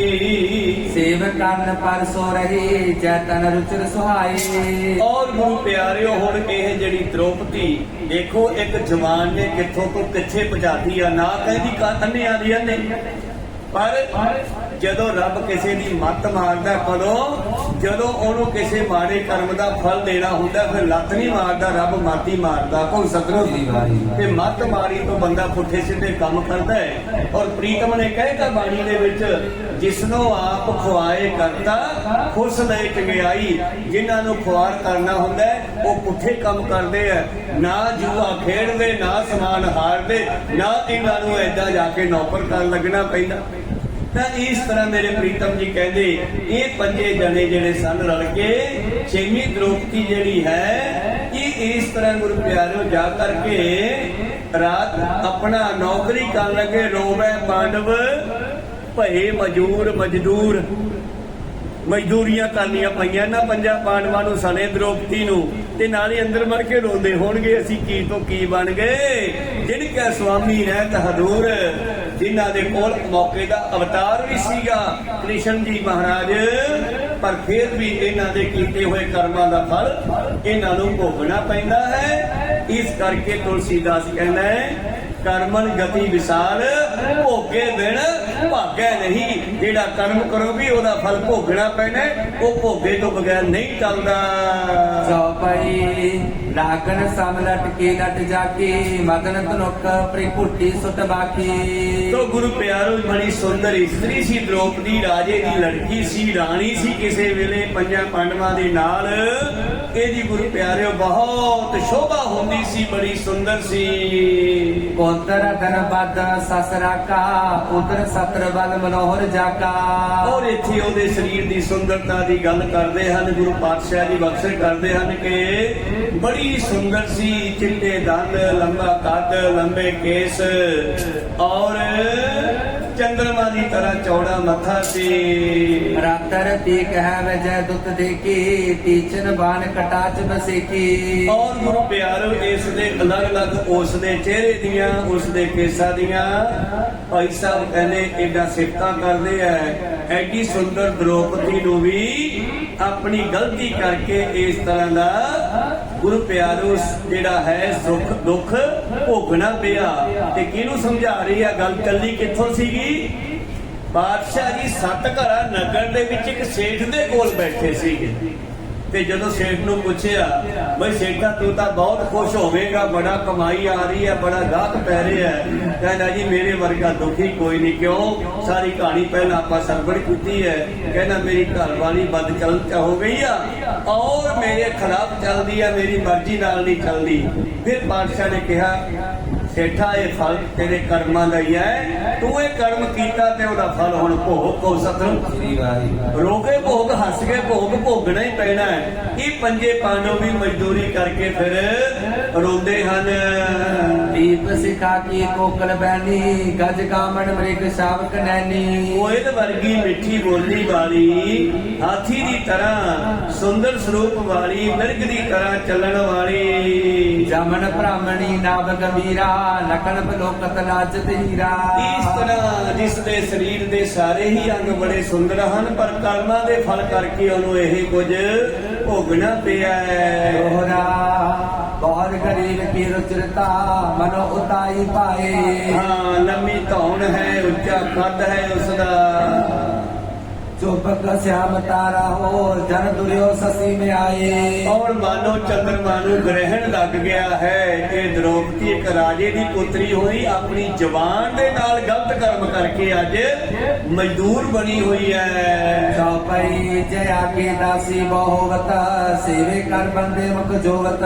ਤਾਂ ਜਿਹੜੀਆਂ ਪਹਿਲਾਂ ਵੀ ਬਹੁਤ ਸਾਰੀਆਂ ਦਾਸੀਆਂ ਇਸ ਦੇ ਕੋਲ ਲੱਗੀਆਂ ਹੁੰਦੀਆਂ ਸੀ, ਭਾਵ ਇਹ ਕਿਸੇ ਵੇਲੇ ਰਾਣੀ ਸੀ ਆਪਣੇ ਰਾਜ ਦੀ, ਪਾਂਡਵਾਂ ਦੇ ਰਾਜ ਵਿੱਚ, ਪਰ ਅੱਜ सौ विराट नृप रजतानी बन से अदरी बेख दुरानी। ਭੇਸ ਬਦਲ ਕੇ ਇਹ ਵਿਰਾਟ ਰਾਜੇ ਦੀ ਰਾਣੀ ਦੀ ਨੌਕਰਾਣੀ ਬਣੀ ਹੋਈ ਹੈ, ਜਿਹੜੀ ਕਿਸੇ ਵੇਲੇ ਖੁਦ ਰਾਣੀ ਸੀ। रहत द्रौपदी बैन उचारे गंधर्व मोहे पांच रखवारे। ਉੱਥੇ ਰਹਿੰਦੇ ਆ ਦ੍ਰੋਪਦੀ ਨੇ ਦੱਸਿਆ ਕਿ ਇਹ ਪੁੱਛਿਆ ਹੋਣਾ ਵੀ ਇਹ ਪੰਜੇ ਕੌਣ ਹੈ ਤੇਰੇ ਨਾਲ। ਹੁਣ ਕਹਿ ਦਿੰਦੀ ਜੀ ਮੇਰੇ ਪਤੀ ਆ, ਬੇਟਾ ਭੇਦ ਖੁੱਲੀ ਜਾਂਦਾ।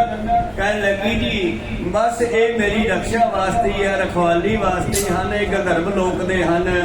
काम दृष्ट मोको जो देखे मृतक कर सो बड़ी बसेके। तो ਇਹ ਜਿਹੜੇ ਹਨ ਗੰਧਰਵ ਲੋਕ ਦੇ ਲੋਕ ਹਨ ਔਰ ਇਹ ਮੇਰੇ ਰਾਖੇ ਹਨ।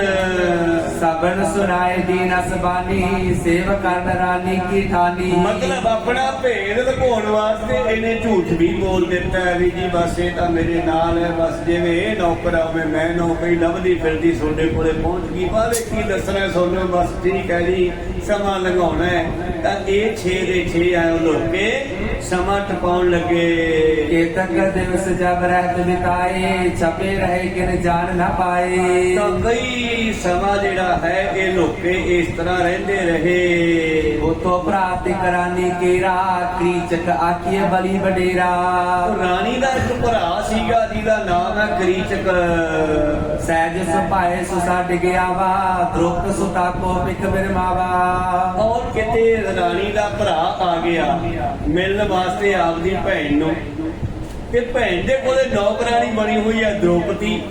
ਉਹਨੂੰ ਵੇਖ ਕੇ ਕਹਿਣ ਲੱਗਿਆ ਵੀ ਇਹ ਤਾਂ ਬੜੀ ਸੋਹਣੀ ਹੈ ਨੌਕਰਾਣੀ ਹੈ। दस सहस्र गज बल जिसमाही प्रवता मद ते सुत बुध नाही। ਜਿਹਦੇ ਵਿੱਚ ਇੰਨੀ ਤਾਕਤ ਸੀ ਹਜ਼ਾਰਾਂ ਹਾਥੀਆਂ ਜਿੰਨੀ, ਆਪਣੀ ਤਾਕਤ ਦਾ ਉਹਨੂੰ ਬੜਾ ਹੰਕਾਰ ਭਾਵ ਨਸ਼ਾ ਸੀ, ਹੰਕਾਰ ਸੀ। लखे बलोचन जबरत नारे मनो सुपट किन थान बहारे। ਔਰ ਇਸ ਦਾ ਉਸ ਨੌਕਰਾਣੀ ਭਾਵ ਦ੍ਰੋਪਦੀ ਤੇ ਨਜ਼ਰ ਗਲਤ ਪੈ ਗਈ ਹੈ। बदन उदत हव मगन अधीरू पहुंचे क्यों बेक जो तीरू। ਤਾਂ ਜਦੋਂ ਬੰਦੇ ਦੇ ਅੰਦਰ ਵਿਸ਼ਾਏ ਵਕਾਰ ਪੈਦਾ ਹੋ ਜਾਂਦੇ ਹੈ, ਫਿਰ ਗਿਆਨ ਦਾ ਜਿਹੜਾ ਕਿਨਾਰਾ ਹੈ ਉਹ ਛੁੱਟ ਜਾਂਦਾ ਹੈ। ਜਿਵੇਂ ਕਿਸੇ ਕਿਨਾਰੇ ਤੋਂ ਵੜ ਜੇ ਨਹਿਰ ਨਦੀ ਦੇ ਵਿੱਚ ਤੇ ਗਾਂ ਜਾ ਕੇ ਦੂਜਾ ਕਿਨਾਰਾ ਲੱਭੇ ਨਾ ਤੇ ਡੁੱਬ ਜਾਵੇ, ਏਦਾਂ ਦਾ ਹੀ ਇਹ ਰਾਣੀ ਦਾ ਭਰਾ ਜਿਹੜਾ ਹੈ ਉਸ ਨੌਕਰਾਣੀ ਨੂੰ ਦੇਖ ਕੇ ਵਿਸ਼ੇ ਵਕਾਰਾਂ ਦੀ ਹਾਲਤ ਵਿੱਚ ਚਲਿਆ ਗਿਆ। घायल जोता छिन तरवावा काम तो रह बचन लावा।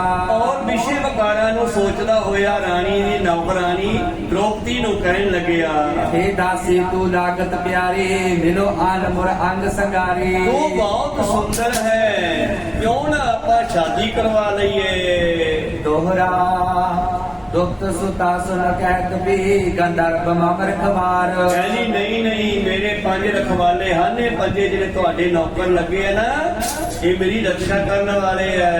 काम दृष्ट जे देखे करे से तोर संगार। ਤਾਂ ਗੁਰੂ ਪਿਆਰਿਓ ਪਰ ਉਹ ਜਿਹੜਾ ਮਨੁੱਖ ਸੀਗਾ ਆਪਣੀ ਤਾਕਤ ਦੇ ਹੰਕਾਰ ਕਰਕੇ ਕਿੱਥੇ ਮੰਨਦਾ ਹੈ। चौपई मातन मांदो है कछु न माना तौरो कहन पान में पाना। ਉਹ ਇਸ ਨੇ ਗੁਰੂ ਪਿਆਰਿਓ ਉਸ ਦੇ ਨਾਲ ਧੱਕਾ ਕਰਨ ਦੀ ਕੋਸ਼ਿਸ਼ ਕੀਤੀ, ਉਹਨੂੰ ਫੜਨ ਲੱਗਿਆ ਤੇ ਉਹ ਭੱਜੀ ਆਈ। करे त्राच ताई शीश जैसे राहो पीत बासव डिग तैसे।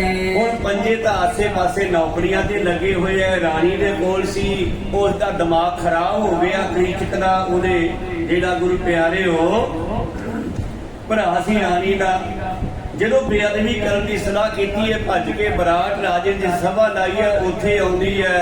जय पराट है सभा लगाई ऊंच पुकारत दौड़त ਇਹ आए ਨੌਕਰਾਣੀ ਦੇ ਭੇਸ ਵਿੱਚ ਉੱਥੇ ਆ ਕੇ ਰੋਣ ਲੱਗੀ, ਮੈਨੂੰ ਬਚਾਓ। धर्मज भीम नुकुल सहदेवा बैठे करे निरपत की सेवा ਤਾਂ ਇਹ ਚਾਰੇ ਭਰਾ ਹੁਣ ਰਾਜੇ ਦੀ ਸਭਾ ਦੇ ਵਿੱਚ ਬੈਠੇ ਹਨ।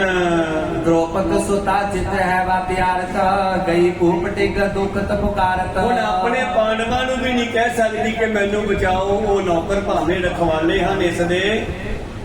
ਰਾਜੀ ਨੂੰ ਕਹਿੰਦੀ ਹੈ ਕਿ ਦੇਖੋ ਜੀ, ਆ ਤੁਹਾਡਾ ਰਿਸ਼ਤੇਦਾਰ ਮੇਰੀ ਬੇਇੱਜ਼ਤੀ ਕਰਦਾ, ਮੈਨੂੰ ਬਚਾਓ।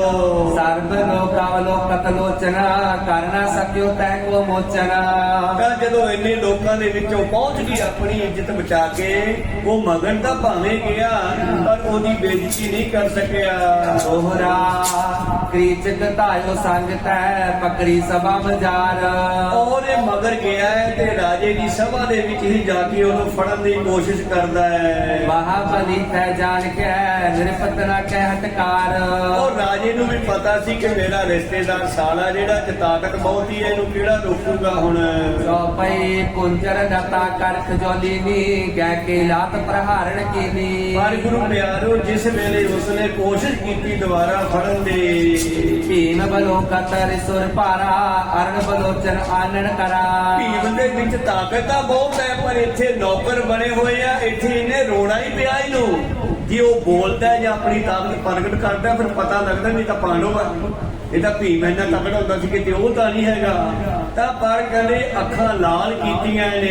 धर्मज बरजो नैनन सेना प्रगट होन डर बोलना बहना ਯੁਧਿਸ਼ਠਿਰ ਕਹਿੰਦਾ ਸ਼ਾਂਤ ਰਹਿ, ਐਵੇਂ ਨਾ ਭੇਦ ਖੋਲਦੀ ਵੀ ਅਸੀਂ ਪਾਂਡਵ ਆ। ਭਾਵ ਯੁਧਿਸ਼ਠਿਰ ਨੇ ਆਪਣੇ ਭੀਮ ਚੰਦ ਨੂੰ ਚੁੱਪ ਕਰਾਇਆ, ਕਹਿੰਦੇ ਟਿਕ ਜਾ ਹੁਣ।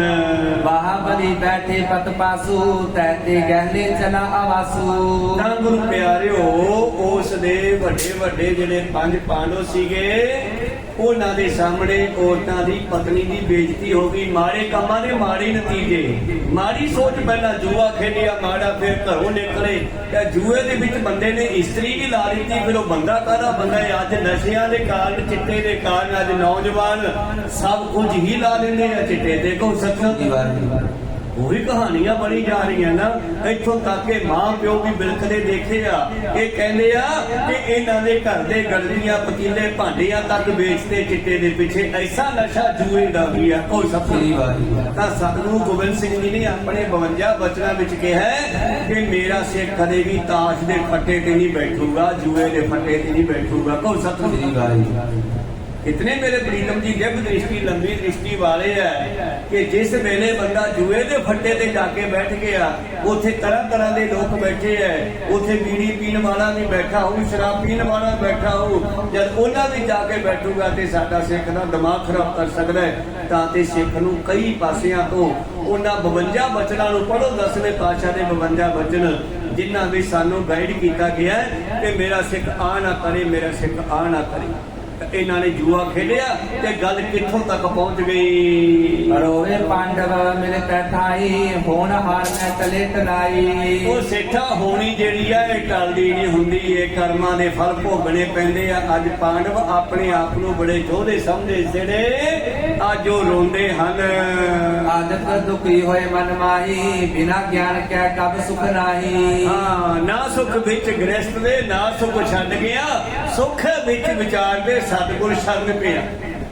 ਗਿਆਨ ਤੋਂ ਬਗੈਰ ਸੁੱਖ ਨਹੀਂ, ਤਾਈਓ ਗਿਆਨ ਦੀ ਲੋੜ ਹੈ। ਤੇ ਗਿਆਨ ਗੁਰੂ ਤੋਂ ਬਿਨਾਂ ਕਿਤੋਂ ਮਿਲਦਾ ਨਹੀਂ। ਤਾਂ ਤੇ ਗੁਰੂ ਵਾਲੇ ਬਣਨੇ ਚਾਹੀਦਾ ਹੈ। ਇਸ ਤਰ੍ਹਾਂ ਗੁਰੂ ਪਿਆਰਿਓ, ਸਤਿਗੁਰੂ ਪਾਤਸ਼ਾਹ ਜੀ ਕਹਿੰਦੇ ਰੋਵੇ ਪਾਂਡਵ ਭਏ ਮਜੂਰ, ਜਿਨ ਕੈ ਸੁਆਮੀ ਰਹਿਤ ਹਦੂਰ।